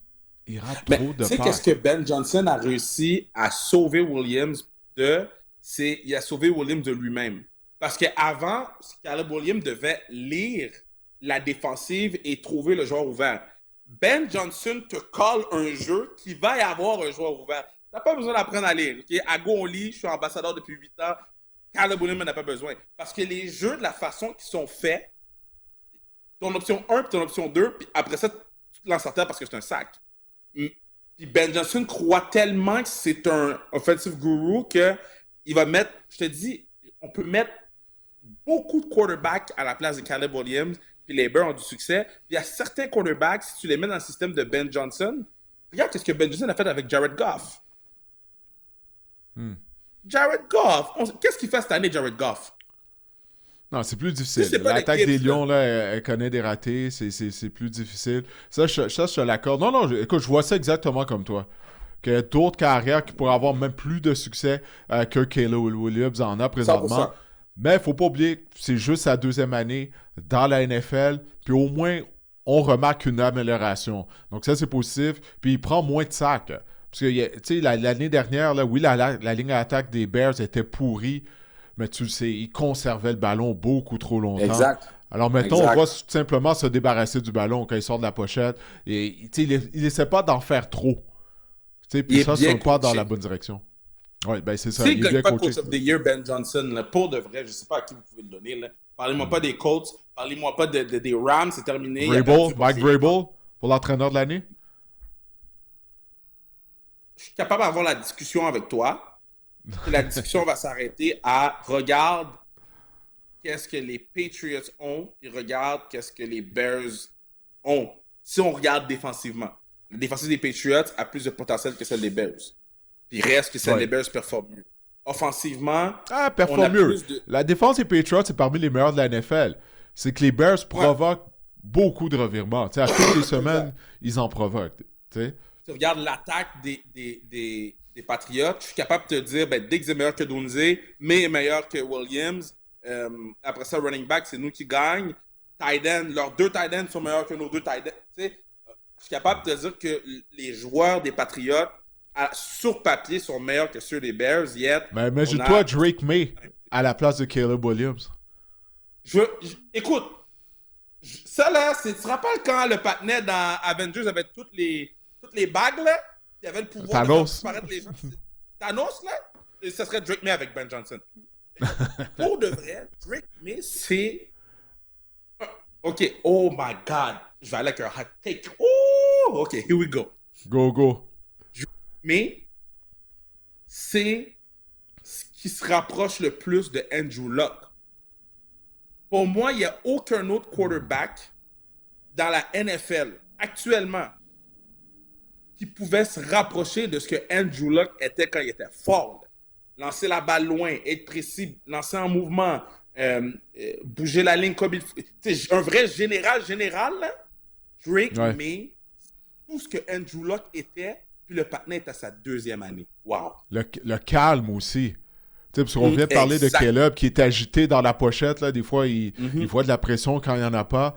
Je regardais le match en compagnie de Mathieu Proulx puis de Bruno Eppel lundi soir contre les Giants. Il y a eu un jeu. Il y avait de la pression, mais Kevin, il est resté de glace. Il s'est juste déplacé à sa droite. Il a avancé dans la pochette. Il a complété la passe. Si c'était Caleb, je te jure, il serait sorti de la pochette en courant immédiatement. Mais Drake May, pour ce statut de sa carrière, c'est ça qui m'impressionne le plus. Tu veux-tu un autre hot take? Si Jackson Dart était dans le playbook de Ben Johnson, les Bears sont numéro 1 dans la NFC. Je vous dis, Jackson Dart est dans une équipe qui veut perdre. C'est une équipe qui veut perdre. Mais Jackson Dart, là, il serait peut-être blessé. OK, je sais pas si tu l'as vu lundi soir contre les Patriots, mais c'est pas du football. Là. Je l'ai vu, c'est pas du football. Il l'a dit, c'est pas du soccer, là. C'est pas du soccer. Je sais, mais Kevin, t'es un carrière, là.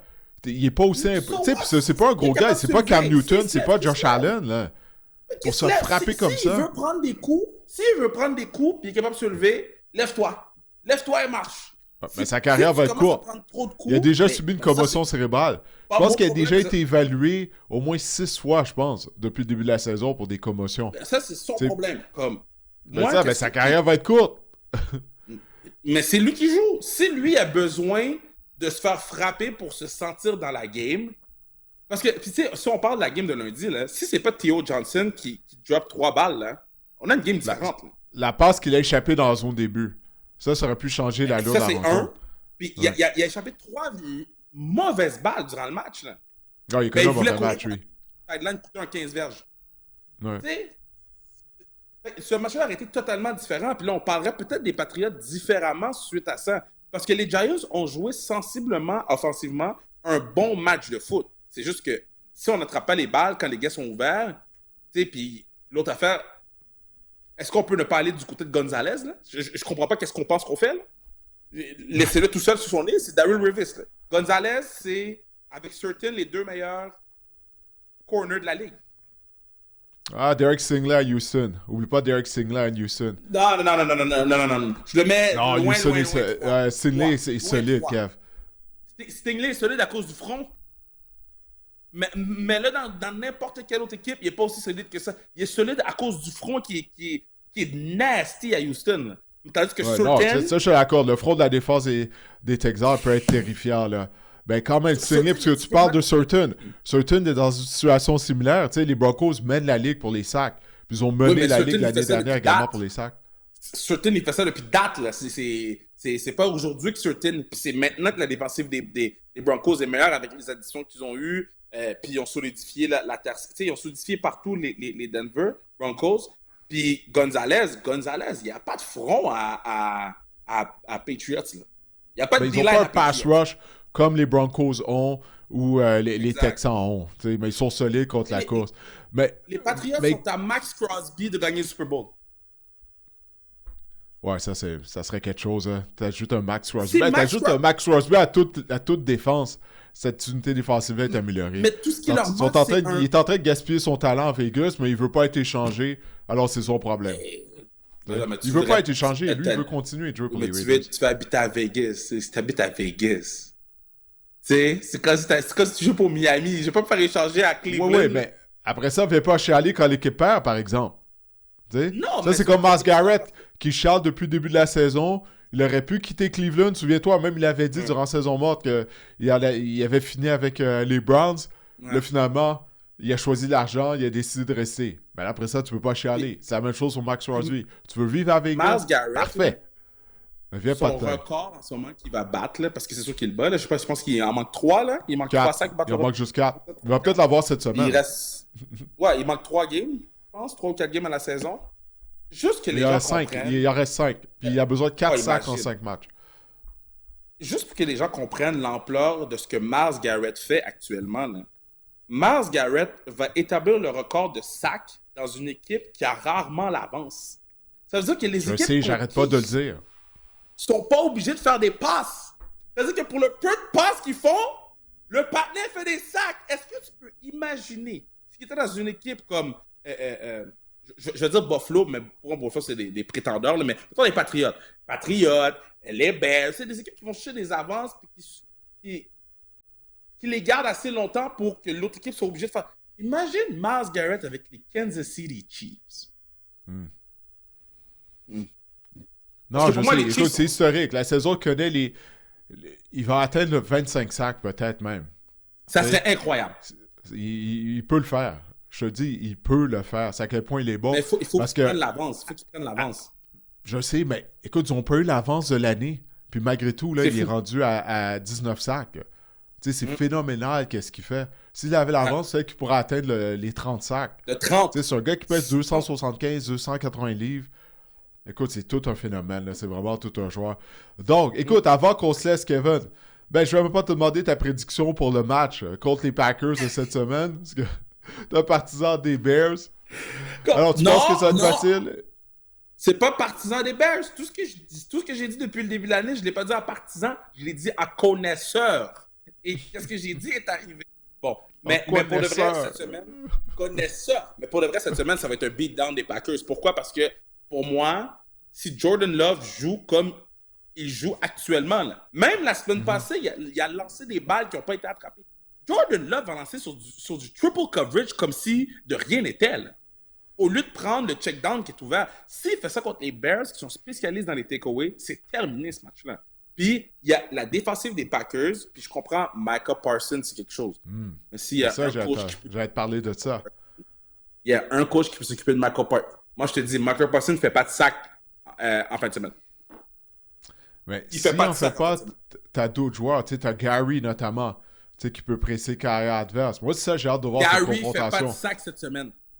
Non plus. Pourquoi? Parce qu'ils vont courir sur eux. Ils vont courir dans leur chest. Les Packers ne sont pas une bonne équipe contre la course. Qu'est-ce que les Bears ont fait au front défensif des Eagles? Imagine ce qu'ils vont faire. Tu penses qu'ils peuvent reproduire ça contre les Packers? Facile. Les Packers n'ont pas de run stopper. J'ai hâte de voir ça, parce que une façon de neutraliser des chasseurs de quart, c'est exactement ce que tu viens de dire. C'est de courir les forcer à défendre la course, de les épuiser de cette façon-là. En tout cas, bref, écoute, il y a tellement de bons matchs qui vont avoir un impact sur les éliminatoires cette semaine du côté de la NFL, dont bien sûr cette rencontre entre les Bears et les Packers. Écoute, j'espère que dans 5 semaines, à la conclusion de la saison régulière, dans 4 semaines, c'est la semaine 14, ben ouais, déjà, donc il reste 4 semaines. J'espère que tu vas sourire à pleines dents comme ça, puis que tes Bears seront toujours au sommet de la nationale. On va avoir notre bye week pour les playoffs, puis après ça, qui on pourrait prendre dans le NFC? Donnez-moi n'importe qui dans le NFC, we good. Puis après ça, on s'en va. Peu importe ce qui arrive avec tes Bears d'ici la fin de la saison régulière, je pense que la plus grosse réponse, tu l'as déjà. Vous avez un entraîneur-chef. Vous avez un bon entraîneur-chef. Exactement. Tu sais, fait que, le meilleur de la ligue. L'avenir devrait être rose du côté de tes Bears de Chicago. Ça va être une question de voir si Caleb peut se développer puis devenir un des meilleurs carrières de la NFL. Mais t'es un vrai coach de football. Tu sais, c'est pas juste d'aider Caleb à s'améliorer. Là, il a transformé l'équipe, tu sais, à son image. Fait que ça, c'est vraiment encourageant, je pense. Au complet.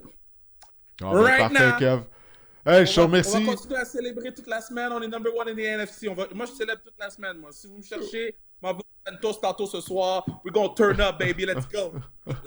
Why not? Pourquoi pas? On va voir si les célébrations vont se poursuivre dimanche après le match contre les Packers. Puis si tu vas enlever ton chandail, en plus de te faire peindre tes ongles.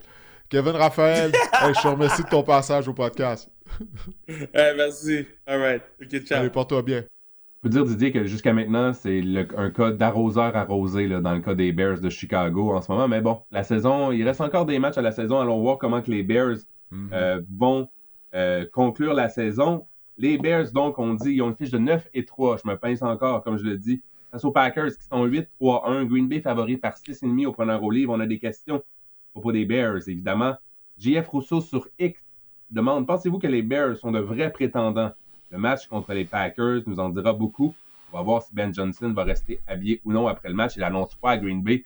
Évidemment, en référence à la vidéo virale de Ben Johnson après le match contre les Eagles, là, qui s'était dénudé. Il s'est mis en bédaine, qui a demandé son chandail dans le vestiaire. Puis, as-tu vu ça? Il y avait un restaurant de Chicago qui avait promis également des hot dogs à tout le monde gratuits si Caleb Williams lançait 4 passes de toucher ou quelque chose du genre.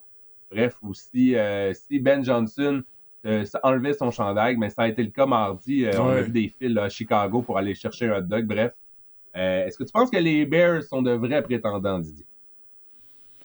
Oui, ça faisait quelques semaines que le restaurant avait tenté d'établir cette promotion-là en mettant au défi de Ben Johnson de retirer son chandail. Puis lors d'un point de presse, il avait dit « Ben là, je sais pas pourquoi je ferais ça. Qui veut voir ça? » Ben là, finalement, il l'a fait. Alors, je sais pas, tu sais ça. Les gens vont recevoir des hot dogs gratuits à ce restaurant de Chicago. Ça pour dire... est-ce que les Bears sont des vrais prétendants? Je vais dire non pour l'instant. Je vais dire non. On vient d'entendre la conversation que j'ai eue avec Kevin Raphaël. J'ai des réserves face aux Bears. Et puis en particulier dans le cas de Caleb Williams. Parce que, premièrement, il faut donner crédit à Chicago. Je sais que ça va te faire mal d'entendre ça, mais qu'est-ce qu'on a fait? Aux Eagles de Philadelphie, plus de 200 verges au sol. On a gagné avec robustesse, avec notre ligne à attaque et nos porteurs de ballon.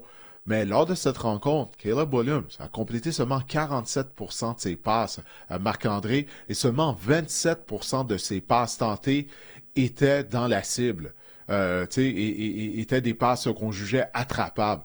Ça, c'est pas suffisant. Puis, tu le mentionnais la semaine dernière, depuis le début de la saison, on complète quoi? Moins 60% de ses passes. Donc, il rate des passes, mais au moins, il protège bien le ballon. Règle générale, on le voit, mais trop impatient dans la pochette, toujours par moment. En tout cas, au moins, il s'améliore, Caleb Williams. Mais face aux Packers de Green Bay, j'ai bien hâte de voir ça. La défense des Packers, c'est une des meilleures de la NFL. Celle des Bears provoque des revirements, mais elle accorde beaucoup de verges. Alors, moi, j'ai bien hâte de voir ça, cette confrontation-là, quand l'attaque de Chicago sera sur le terrain avec Caleb Williams face à Michael Parsons et compagnie du côté des Packers. Elle est secrètement mauvaise, la défense des Bears, on n'oublie pas. Oui, je continue de le dire et de le croire.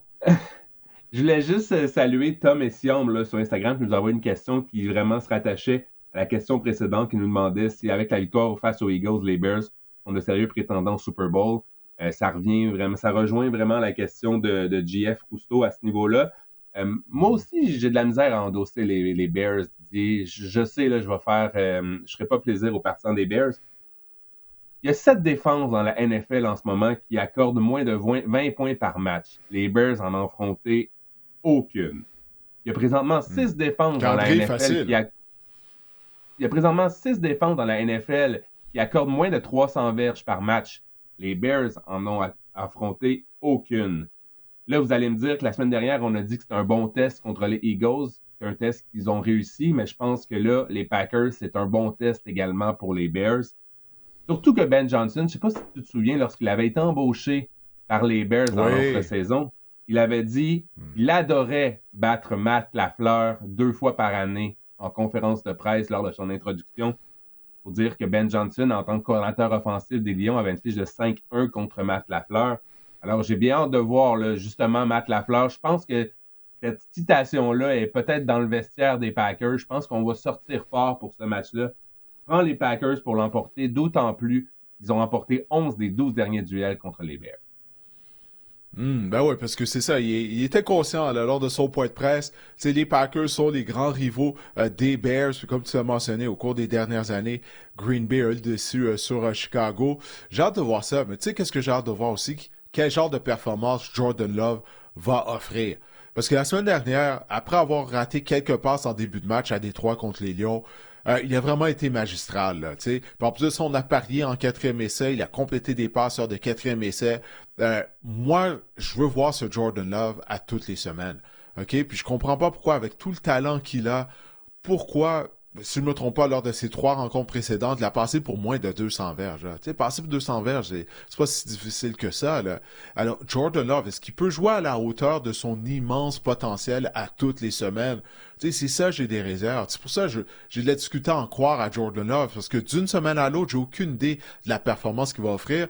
Puis la semaine dernière, il est arrivé, puis il a été tellement solide, au Ford Field en plus, sur la route. Je vais donner le bénéfice du doute, mais il est mieux de ne pas me laisser tomber Jordan Love. Je vais choisir Green Bay pour l'emporter face à la défense secrètement mauvaise des Bears.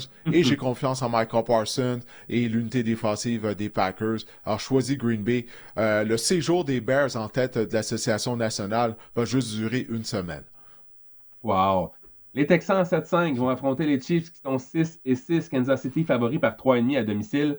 Pourquoi? Parce que les Chiefs, ce n'est pas la même équipe à domicile que sur les terrains adverses. On a une fiche de 5-1 à domicile, on marque en moyenne 27 points par match. C'est un match sans lendemain. Si on veut, on espère encore accéder aux éliminatoires. Ça nous prend une victoire du côté des Chiefs. Est-ce que les Chiefs vont pouvoir justement solutionner les Texans qui représentent, selon moi, la meilleure défense de la NFL? Ouais, pour les Chiefs, il faut gagner. C'est aussi simple que ça. Si on perd cette rencontre-là, on peut oublier une participation en éliminatoire. Là. Surtout qu'on ne détient pas le bris d'égalité face à plusieurs des équipes qui devancent Kansas City au classement de l'association américaine. Les Texans étaient allés au Arrowhead Stadium au mois de janvier dernier contre les Chiefs lors d'un match éliminatoire. Le match avait tout de même été serré. Tu vas me dire, tous les matchs contre les Chiefs sont serrés, même quand ils l'emportent. C'est tout le temps par une possession au moins.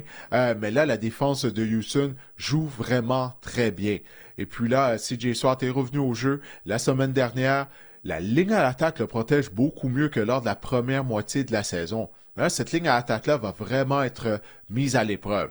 Steve Spagnuolo va la tester. Là. Il va vraiment, Steve Spagnuolo qui est coordinateur de la défense des Chiefs, on va vraiment voir là, si la protection s'est améliorée du côté des Texans de Houston. Je suis certain que Spagnuolo va arriver avec des blitz exotiques pour tenter de presser CJ Stroud, jumelé à la foule bruyante du Arrowhead Stadium. Puis, Kansas City, c'est une équipe qui a énormément d'expérience. Ce noyau de joueurs-là participe à tous les ans ou à peu près au Super Bowl. On parle d'un match sans lendemain pour les Chiefs. Kansas City va se présenter, puis ils vont être en mesure de l'emporter et de maintenir espoir de se qualifier pour les éliminatoires. Tu parlais de la ligne à l'attaque des Texans qui est mieux dernièrement. J'ai vu passer une stat révélatrice justement dans le match des Texans lors du dernier match. On mentionnait que les Texans, c'est l'équipe qui utilise le plus de formation jumbo dans la NFL et de loin. Donc, ce que ça me dit, moi, c'est qu'on est intelligent du côté des Texans. On est conscient là, de nos carences, justement, du côté de la ligne offensive. Puis on fait en sorte de diminuer, disons, l'impact de notre ligne à l'attaque qui est secrètement mauvaise ou qui n'est pas secrètement mauvaise, qui est non, ouvertement connue mauvaise. pour être mauvaise. Mais bref, ça pour dire que je pense que c'est vraiment tout le crédit revient à l'équipe d'entraîneurs là, qui est conscient. Les entraîneurs sont conscients des problèmes de la ligne à l'attaque. On utilise des formations de jumbo. Ça nous permet d'acheter du temps pour nos carrières. CJ Stroud a eu un peu de rouille en début de match, mais j'ai trouvé que dans le match contre les Colts, j'ai trouvé qu'il s'est amélioré plus le match avançait. Mais moi aussi, je pense que les Chiefs, là, c'est un match sans lendemain. C'est une équipe expérimentée. Je sais qu'on n'a pas de jeu au sol, que la défense des Texans, elle est coriace, elle accorde en moyenne seulement 16 points par match. Mais justement, je pense que les Chiefs, c'est le genre de match que les Chiefs, comme tu l'as dit, ils vont se présenter et ils vont l'emporter, selon moi. Ouais, je pense ça. On voit ça du même œil. Maintenant, on va parler de ton club, là. Les Eagles à 8-4 vont affronter les Chargers qui sont également à 8-4. Philadelphie est favori par 2,5 au preneur au livre. On a une question de William Gonzalez via courriel. Salut gang, pensez-vous que les Eagles sont encore favoris pour gagner le Super Bowl? Non. Qui est le favori? Je vais dire que non, William. Merci pour ta question. Moi, je continue de croire du côté de l'Association nationale, ce sont les Rams. Je sais qu'ils viennent de perdre contre les Panthers à Caroline, mais écoute, toute équipe trébuche à un certain moment donné durant la saison régulière. Matthew Stafford a été victime de 3 revirements. C'est pas quelque chose qui va répéter, là. Puis malgré tout, le match a été serré, là. Malgré 4 revirements au total pour les Rams. Alors, je continue de croire qu'ils sont la meilleure formation du côté de l'Association nationale. Et non, les Eagles, pour moi, ne peuvent pas être considérés comme étant des favoris présentement, Marc-André. Parce que ton équipe, ça va mal. Puis là, dans les dernières semaines, au moins, la défense jouait bien. Là, on vient de se faire traverser au sol. Les partisans des Eagles ont quitté le stade avant la fin de la rencontre. On est complètement désemparés. On continue de faire la même chose du côté de cette attaque. Il n'y a pas d'ajustements qui sont faits. Tu viens de parler du côté des Texans d'Houston. On a amené des changements. On a apporté des ajustements. Ils sont où les ajustements? Ils sont où les changements du côté de l'attaque de tes Eagles? On les voit pas. Alors, c'est la raison pour laquelle, pour moi, les Eagles, présentement, on peut pas les considérer comme des aspirants ou même des favoris pour potentiellement retourner au Super Bowl ou soulever à bout de bras le trophée Vince Lombardi. On a 2 défaites. Et ça coïncide avec le fait qu'on cible davantage AJ Brown. Moi, je dis ça, je dis rien. Non, sérieusement, je pense pas que ça a un lien. Mais lui-même, moi, je pense encore que les Eagles... Mais écoute, pour répondre à la question de William, moi aussi, je pense pas que les Eagles sont des prétendants, des favoris pour gagner le Super Bowl. Un peu comme toi, je vais dans ce sens-là. Les Rams, pour moi, demeurent l'équipe la plus complète dans la NFL en ce moment. Par contre, les Eagles... On affronte les Chargers qui ont dit que Justin Herbert... En fait, Justin Herbert a été opéré à la main gauche pas plus tard qu'hier. On enregistre le podcast mercredi, donc mardi. Alors, j'ai bien hâte de voir ce que ça va donner. Je pense que les Eagles, justement, on a vraiment connu une contre-performance, là. On a accordé 281 verges au sol face aux Bears. Je pense que Vic Fangio, c'est une erreur de parcours dans le cas des Eagles. Je pense qu'on va vraiment se ressaisir à ce niveau-là. On va envoyer beaucoup de pression. On est 6e pour les pressions appliquées sur les quarts dans la NFL du côté des Eagles. Et on a parlé de la ligne à l'attaque des Texans. La ligne à l'attaque des Chargers, elle est médiocre, exécrable. On accorde le 2e plus total de pression. Je pense qu'avec, en plus, un Justin Herbert, s'il joue, le match est lundi soir, s'il joue, ben écoute, il va avoir clairement, il ne sera pas à 100%, je peux pas croire. Il a été opéré pour une fracture, il jouerait déjà lundi. Ça risque d'être une catastrophe du côté des Chargers. Je prends les Eagles pour l'emporter, justement parce que je pense que Herbert, écoute, juste le fait que Justin Herbert soit joué, la ligne à l'attaque, bref, je pense qu'on va vraiment rebondir du côté des Eagles. Moi, je vais mettre au défi la ligne défensive de Philadelphie. Parce que, tu sais, en tant que joueur en défense, lorsque tu te fais traverser au sol, là, de la façon que les Bears ont piétiné les Eagles, tu prends ça personnel. C'est comme un affront là, d'accorder plus de 230 verges au sol. On était incapable de quitter le terrain. J'ai donné bénéfice du doute à l'unité de Vic Fangio. Vic Fangio, c'est un des meilleurs collateurs en défense de toute la NFL. Mais cette ligne défensive-là, tu sais, il y a des semaines où elle est dominante. Souviens-toi le match contre les Packers de Green Bay il y a quelques semaines. Mais la ligne défensive joue à l'image de Jalen Carter. Jalen Carter donne pas sa pleine mesure, on a l'impression, à toutes les semaines. Ça se reflète au niveau de cette unité-là. Mais je vais leur donner le bénéfice du doute. Tu as parlé de l'état de la ligne à l'attaque des Chargers, qui est complètement décimé par les blessures. Pauvre Justin Herbert qui va jouer, il semblerait, malgré cette opération qu'il a subie, à sa main gauche. Alors, je vais choisir tes Eagles de Philadelphie, mais sont mieux de ne pas me laisser tomber, Marc-André. Surveillez deux petites notes, le retour potentiel de Omarion Hampton dans le match du lundi soir, qui pourrait revenir de sa blessure. Puis également, Vic Fangio et Jim Harbaugh se connaissent bien. Ils étaient ensemble également à San Francisco. Donc, je pense que Vic Fangio, justement, là, c'est fascinant à quel point Vic Fangio va vouloir arrêter le jeu au sol. Puis Jim Harbaugh, c'est un gars, justement, qui préconise une attaque au sol soutenue au cours d'un match. Donc, je pense qu'il y a vraiment une confrontation ici intéressante. J'ai bien hâte de voir. En rafale, est-ce que tes Eagles, Marc-André, justement, juste rapidement avant d'aller en rafale, est-ce que l'attaque des Eagles va se présenter? T'sais, là est la question. Parce que ça a été désastreux au mois de novembre. Puis on a préparé un tableau justement pour illustrer ça. Marc-André, fais attention à tes yeux, ça va te faire mal, je t'avertis. Ah non. Les Jets de New York au mois de novembre ont marqué plus de points que les Eagles de Philadelphie. Pour les gens qui nous regardent via notre chaîne YouTube, les Jets ont marqué 78 points au mois de novembre contre seulement 62 pour tes Eagles, Marc-André. C'est pas gênant, ça, pour les Eagles de Philadelphie, ton équipe, ton club. Tu te caches les yeux, ben t'as bien fait, OK, pour pas perdre la vue. Ben sérieusement, l'attaque des Jets a été plus productive. Ouais, le tableau, tu peux enlever la main devant tes yeux. C'est bon. Fais-moi confiance, c'est bon. OK, c'est bon. C'est bon. Écoute, je sais pas, Didier. Je pense qu'il y a quelque chose de brisé, mais écoute, une saison des Eagles sans drama, là, sans controverse, je pense que ça n'existe pas. L'année passée aussi, puis tu vois, on a gagné le Super Bowl. On a encore le temps de se ressaisir. Je pense encore qu'on a une excellente défense. Puis l'attaque, écoute, si Saquon Barkley pourrait connaître des meilleurs matchs aussi, je sais pas si c'est un problème de ligne à l'attaque aussi. Pourtant, on a essentiellement elle n'a pas beaucoup changé. Je sais pas, Didier. Je suis un peu sans dessus-dessous. Je pensais vraiment qu'on allait ramener les Bears sur terre là, du côté des Eagles. C'est pas ça qui est arrivé. Ben, moi aussi, j'avais choisi les Eagles pour l'emporter. Tank Bigsby, aucune course la semaine dernière. Puis j'en parlais lors d'épisode de la semaine dernière du podcast. Pourquoi pas l'impliquer davantage dans le champ arrière? Parce qu'on continue encore une fois de faire la même chose du côté de l'attaque des Eagles. Puis, c'est ça, on répète la même chose et on continue d'obtenir les mêmes résultats. Il y a quelque chose qui va devoir changer. Bref, c'est ton club, on va voir. Mais comme je t'ai dit, tes Eagles sont mieux de ne pas me laisser tomber, là, vu que je vais les choisir pour défaire les Chargers. En rafale maintenant, les Dolphins qui sont 5 et 7 vont affronter les Jets qui sont 3 et 9. Miami favori par 2,5 au preneur au livre. Les Dolphins, Didier, ils ne sont pas morts. De 4 et 1 à leurs 5 derniers matchs, on joue beaucoup mieux en défense, spécialement contre l'attaque au sol adverse. On est meilleur en défense pour stopper le jeu au sol. Je pense que les Dolphins vont aller à New York, en fait au New Jersey, pour battre les Jets dans ce match-là. Je prends les Dolphins pour l'emporter. Ouais, ça a tout pris pour que les Dolphins battent les Saints de Nouvelle-Orléans. J'avais le goût de prendre les Jets.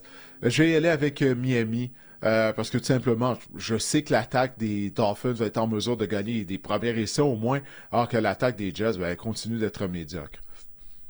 Les Saints à 2 et 10 vont affronter les Buccaneers qui sont 7 et 5. Tampa Bay favori par 8,5 au preneur au livre. On commence à être de plus en plus en santé du côté des Buccaneers. On a des retours en attaque, spécialement Bucky Irving la semaine dernière. On pourrait voir le retour de Jalen McMillan, qui s'était fracturé une jambe, je pense, là, avant le début de la saison. Donc, on commence à revenir en santé du côté des Buccaneers et ce sera suffisant pour moi pour pouvoir l'emporter sur les Saints à domicile. Ouais, moi aussi, je choisis les Bucs. Le match va avoir lieu à Tampa Bay. On devrait être en mesure de vaincre nos rivaux de section. Mais il y a une chose qui m'inquiète du côté des Buccaneers. Puis peut-être que ça ne sera pas mis à l'épreuve ou à l'avant-plan lors de ce match-là contre la Nouvelle-Orléans. Mais la défense des Bucs n'est pas capable de presser les carrières adverses, Marc-André. On va garder ça en tête lorsque les Bucs vont affronter des meilleures équipes. Mais j'anticipe qu'on sera en mesure de vaincre assez facilement la Nouvelle-Orléans. Les Saints, 11,4 points marqués en moyenne à nos 5 derniers matchs. C'est assez médiocre comme statistique. Les Titans à 1 et 11, parlant d'équipe médiocre, ils vont affronter les Browns à 3 et 9. Cleveland est favori par 4,5 au preneur au livre. Didier, moi, j'ai envie juste de dire que Myles Garrett est présentement à 19 sacs du quart cette saison. Le record est de 22,5. Je pense qu'il pourrait le battre dans ce match-là.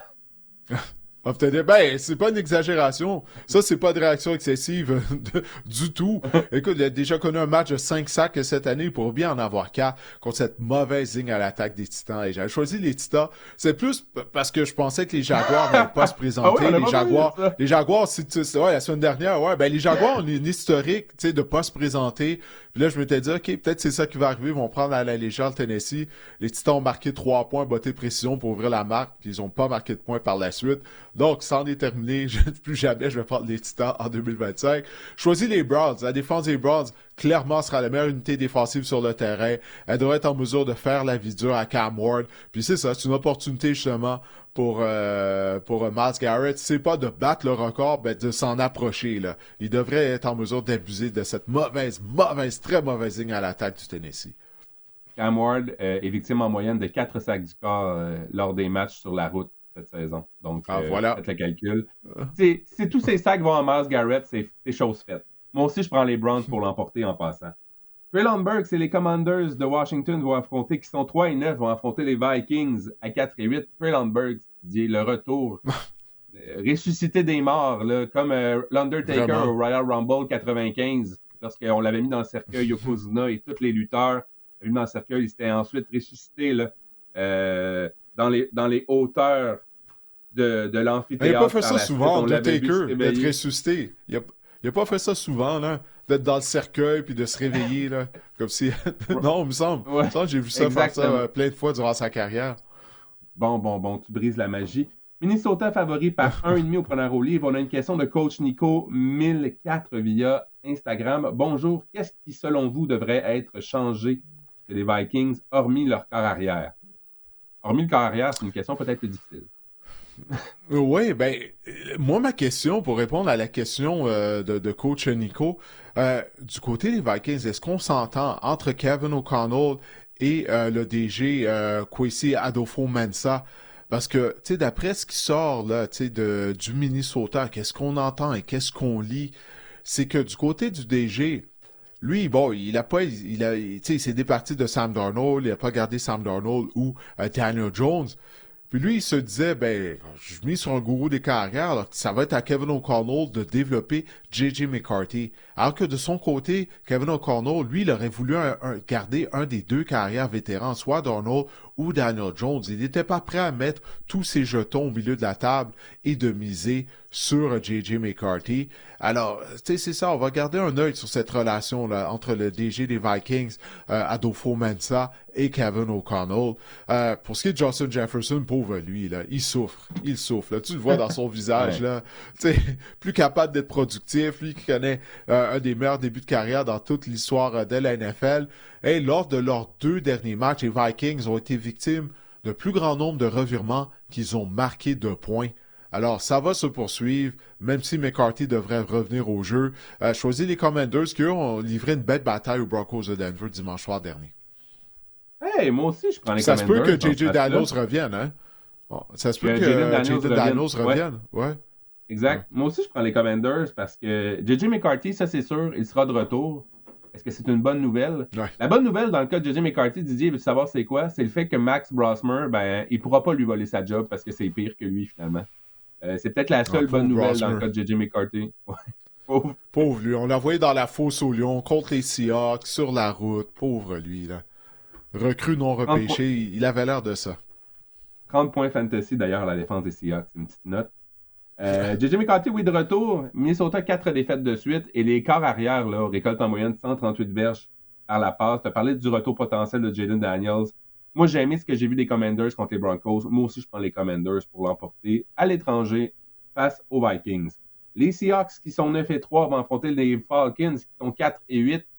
J'ai écouté la tirade là, contre les Falcons et M. Fontenot lundi dernier disait que c'était excellent. Seattle favori par 7,5 au preneur au livre. Seattle a une fiche de 5-1 sur la route. Moi, je prends les Seahawks pour l'emporter. Ouais, moi aussi, je choisis Seattle. Là. Rien ne va plus du côté des Falcons. C'est vraiment décevant. Je sais à quel point Mathieu Bergeron fondait des espoirs sur cette saison. Ils avaient accordé une entrevue à la fin de l'été, tout juste avant le début du camp d'entraînement. Ben, c'est la déroute. Moi, j'ai hâte de voir. Là. J'attends la fin de la saison régulière pour voir s'il va y avoir un grand ménage qui sera fait à Atlanta. Mais pour l'instant, ils vont en avoir plein les bras contre les Seahawks. Ça devrait être une victoire de Seattle. Le pire, c'est que Sam Darnold, petite parenthèse, est moyen sur la route cette saison. 11 passes de toucher contre 7 interceptions. Tu dis que les Falcons auraient une chance, mais c'est les Falcons. Puis après ça, tu te dis, bah non, ça fonctionne pas les Falcons. Puis on passe à un autre appel.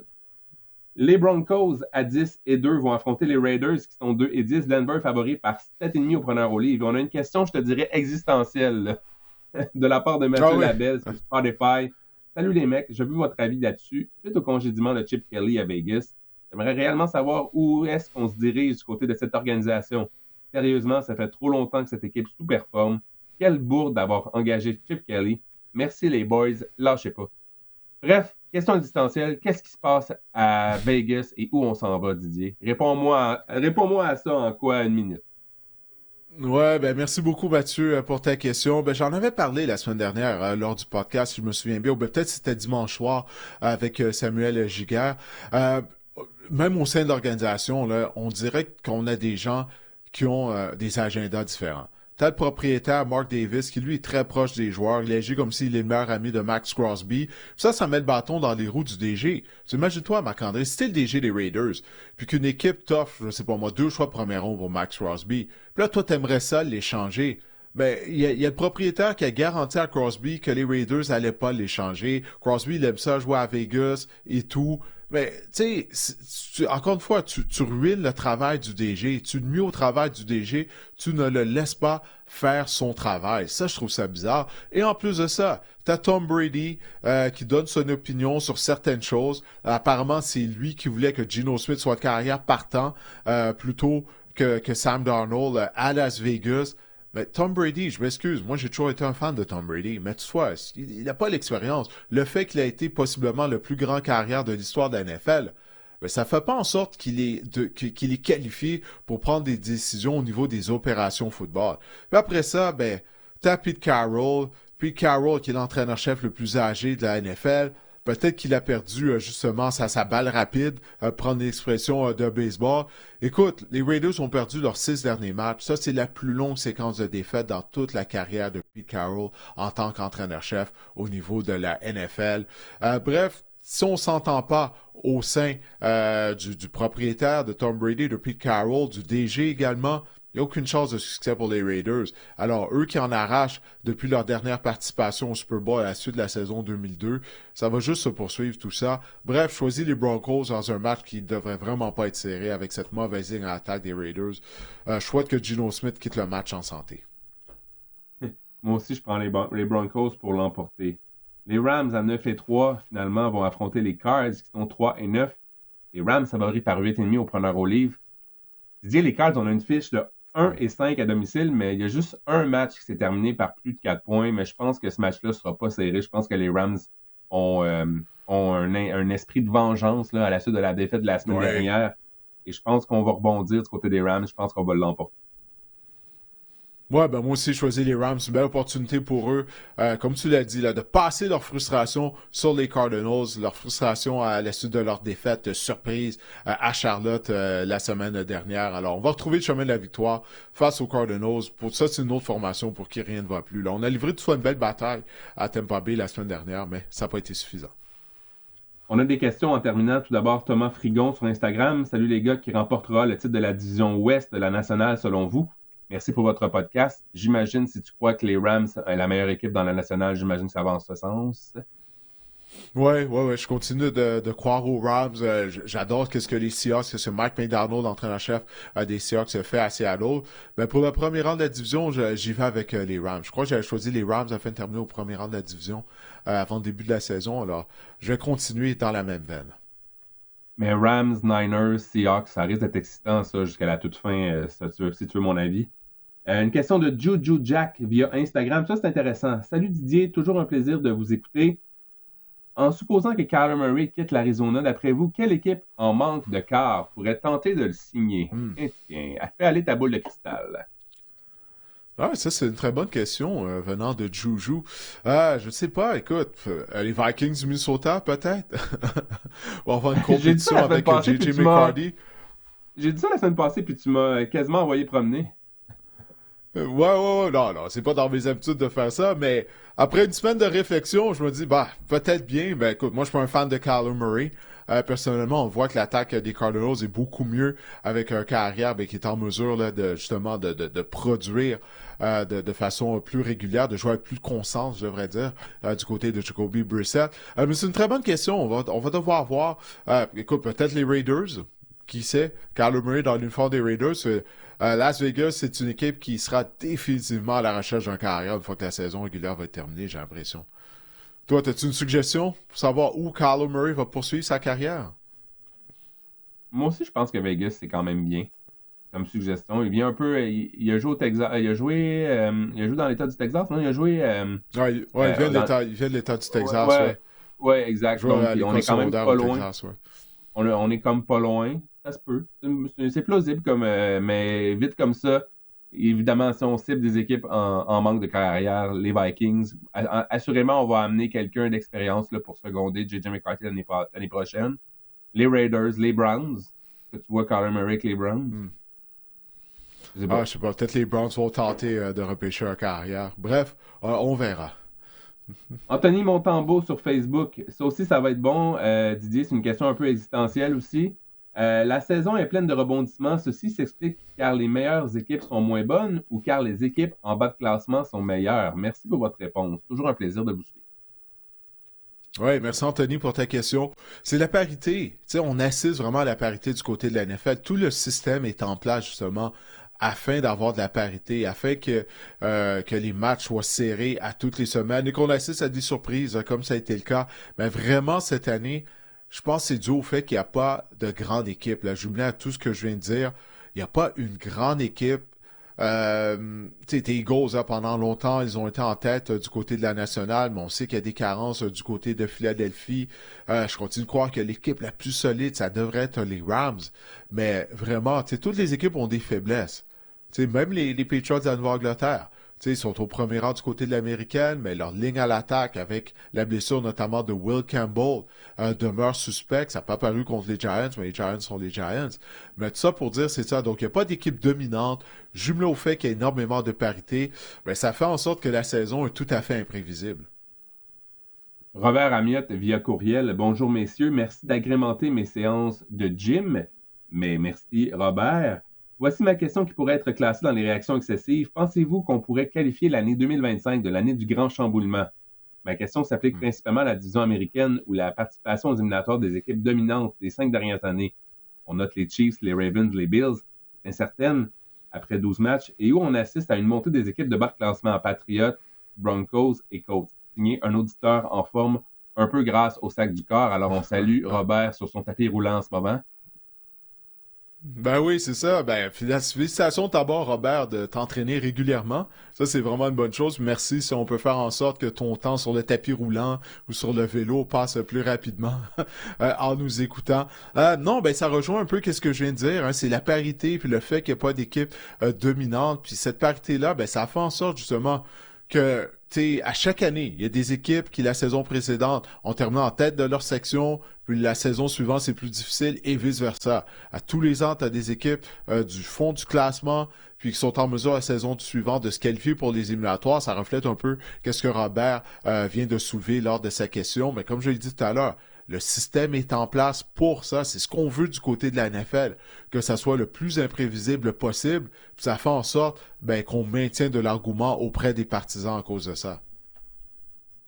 Ça complète notre tour d'horizon des activités ou des affrontements de la semaine numéro 14 d'idées dans la NFL.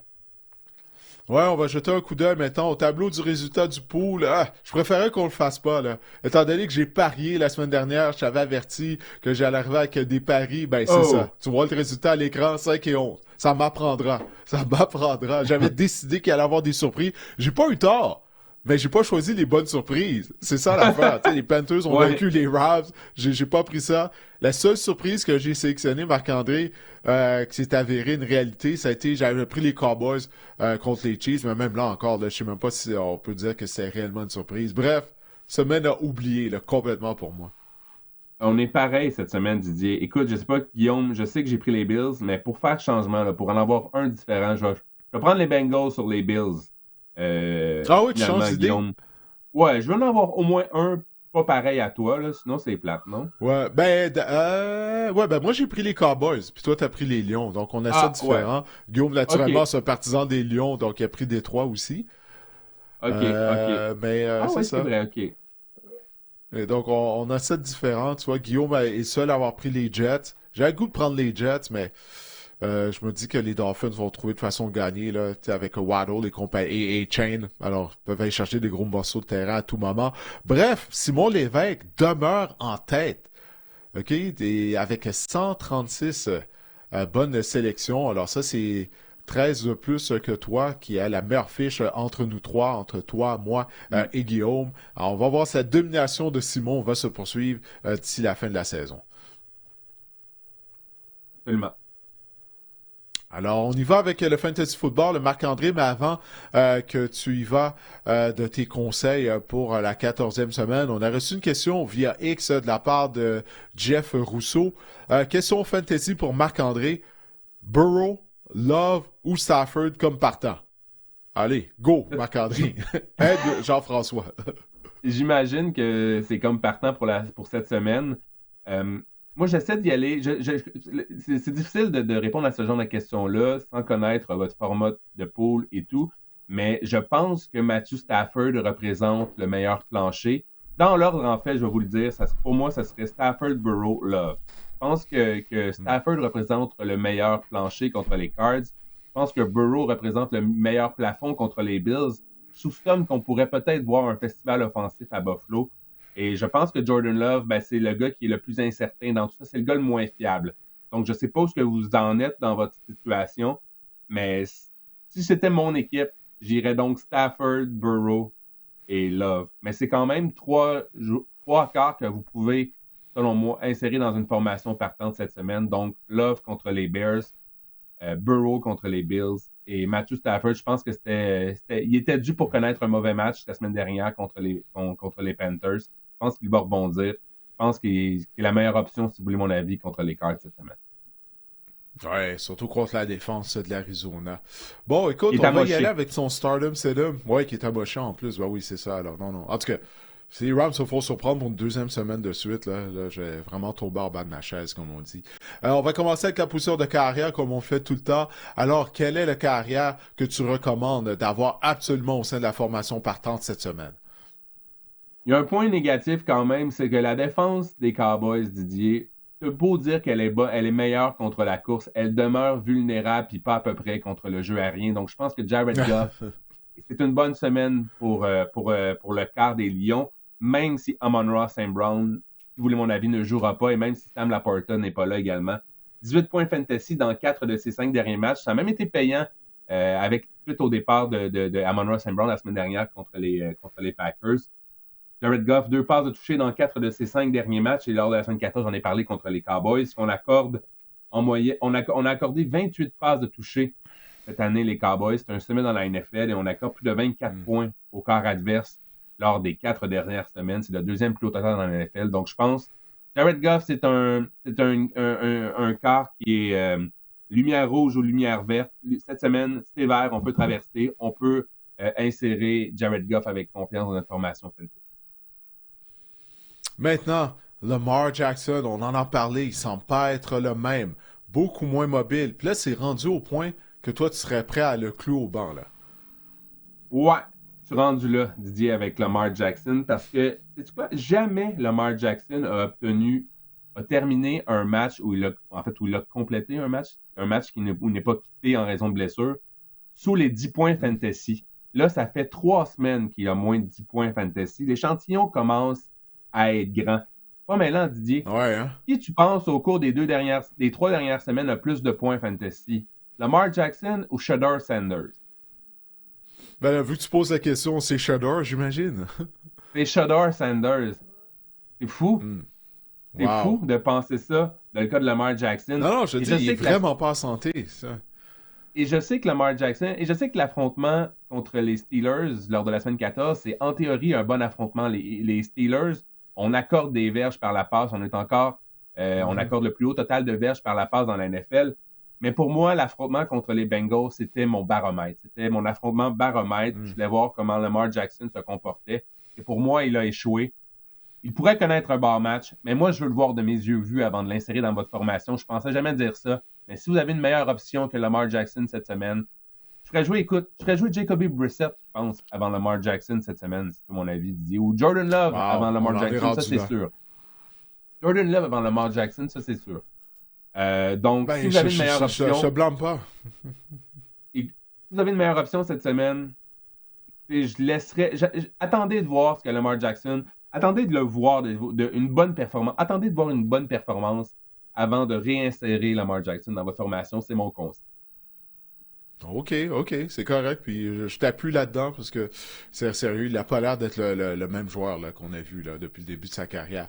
Maintenant, en position de porteur de ballon, quelle est ta recommandation cette semaine? Chase Brown des Bengals de Cincinnati, plus de 15 points fantasy en moyenne à ses 5 derniers matchs. Et depuis le retour de Joe Burrow, ça l'aide également Chase Brown à connaître du succès. Lors de la semaine numéro 14, on affronte les Bills. Oui, les Bills, ça n'a pas été payant finalement pour Jalen Warren et Kenneth Gainwell la semaine dernière. Je pense qu'il y a peut-être le fait que, justement, j'en ai parlé, que Aaron Rodgers était diminué d'une main. C'était peut-être plus prévisible l'attaque des Steelers dans ce cas-ci. Mais si on exclut ce match-là, les Bills ont accordé une moyenne de 27 points fantasy lors des 4 matchs précédents à la rencontre des Steelers. Pour moi, je demeure, là, je cible encore une fois les Bills. Je passe par-dessus le match contre les Steelers. On accorde en moyenne 141 verges au sol. Je pense que Chase Brown pourrait connaître du succès cette semaine. OK, on va surveiller ça. Maintenant, Ashton Genty, bon, sa saison de misère se poursuit. Puis là, si jamais il y a des gens qui gardent espoir que ça va débloquer, toi, tu recommandes que ça ne sera pas cette semaine. Du moins, tu crois pas que ça va être cette semaine. J'ai des gros noms que je vous conseille d'asseoir. Là. Je me mouille un peu cette semaine. Ashton Genty, 11e à la position de porteur de ballon depuis le début de la saison en termes de points fantasy. Vous l'aviez repêché en première ronde. Vous n'avez pas vraiment un bon retour sur investissement en ce moment. Lors de la semaine numéro 14, on affronte les Broncos. Ashton Genty avait déjà affronté les Broncos. C'était lors de la semaine numéro 10. Il avait obtenu 60 verges sur 19 courses, ce qui est vraiment pas énorme. Il avait inscrit un touché. Ça avait un peu sauvé sa journée fantasy. Est-ce que ça va arriver encore une fois? C'est ça écoutez, parier sur un touché, c'est jamais une bonne affaire au niveau fantasy. Denver, on accorde le 3e plus bas total de points au porteur adverse cette saison. Il y a également le retour d'Alex Singleton, là, du côté de la défense des Broncos, qui va vraiment, qui est une machine à plaquer. Ça pourrait venir jouer là, en défaveur de Ashton Genty. Et j'ai parlé du calendrier dans ma réaction excessive. Philadelphie, Houston, les Giants, les Chiefs pour Ashton Genty. Je pense que la fin de saison, ça pourrait être difficile pour lui. Quelle histoire, Alex Singleton. Je ne sais pas si tu as entendu ça. Il a été opéré pour un cancer. Puis quelques jours plus tard, ben, il était à son poste comme si de rien n'était. Vraiment, là, quelle histoire. L'ancien secondaire de ligne des Stampeders de Calgary. Maintenant, on va se tourner vers la position de receveur de passe. Alors, tu as mentionné le nom de Jacoby Myers des Jaguars de Jacksonville. Puis je crois qu'il est sur une lancée, d'ailleurs. On n'a pas le temps de déblatérer là-dessus, mais on peut se poser la question si Jacoby Myers est le receveur numéro 1 de Trevor Lawrence en ce moment du côté de Jacksonville, parce que Brian Thomas, vraiment, c'est pas fameux cette année. C'est probablement l'un des pires boss là, au niveau fantasy cette année.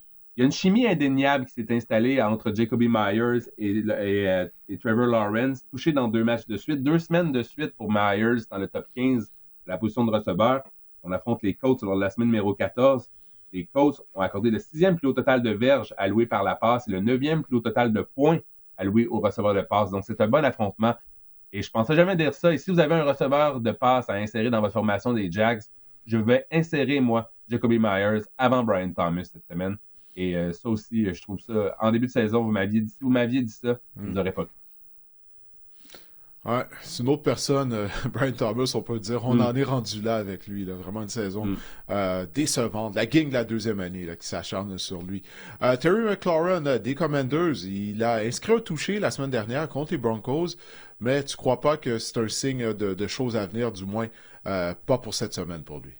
Assez productif à son retour, receveur numéro 9 au niveau fantasy au total, donc dans le top 10, c'est vraiment excellent pour Terry McLaurin. Par contre, lors de la semaine numéro 14, on affronte les Vikings.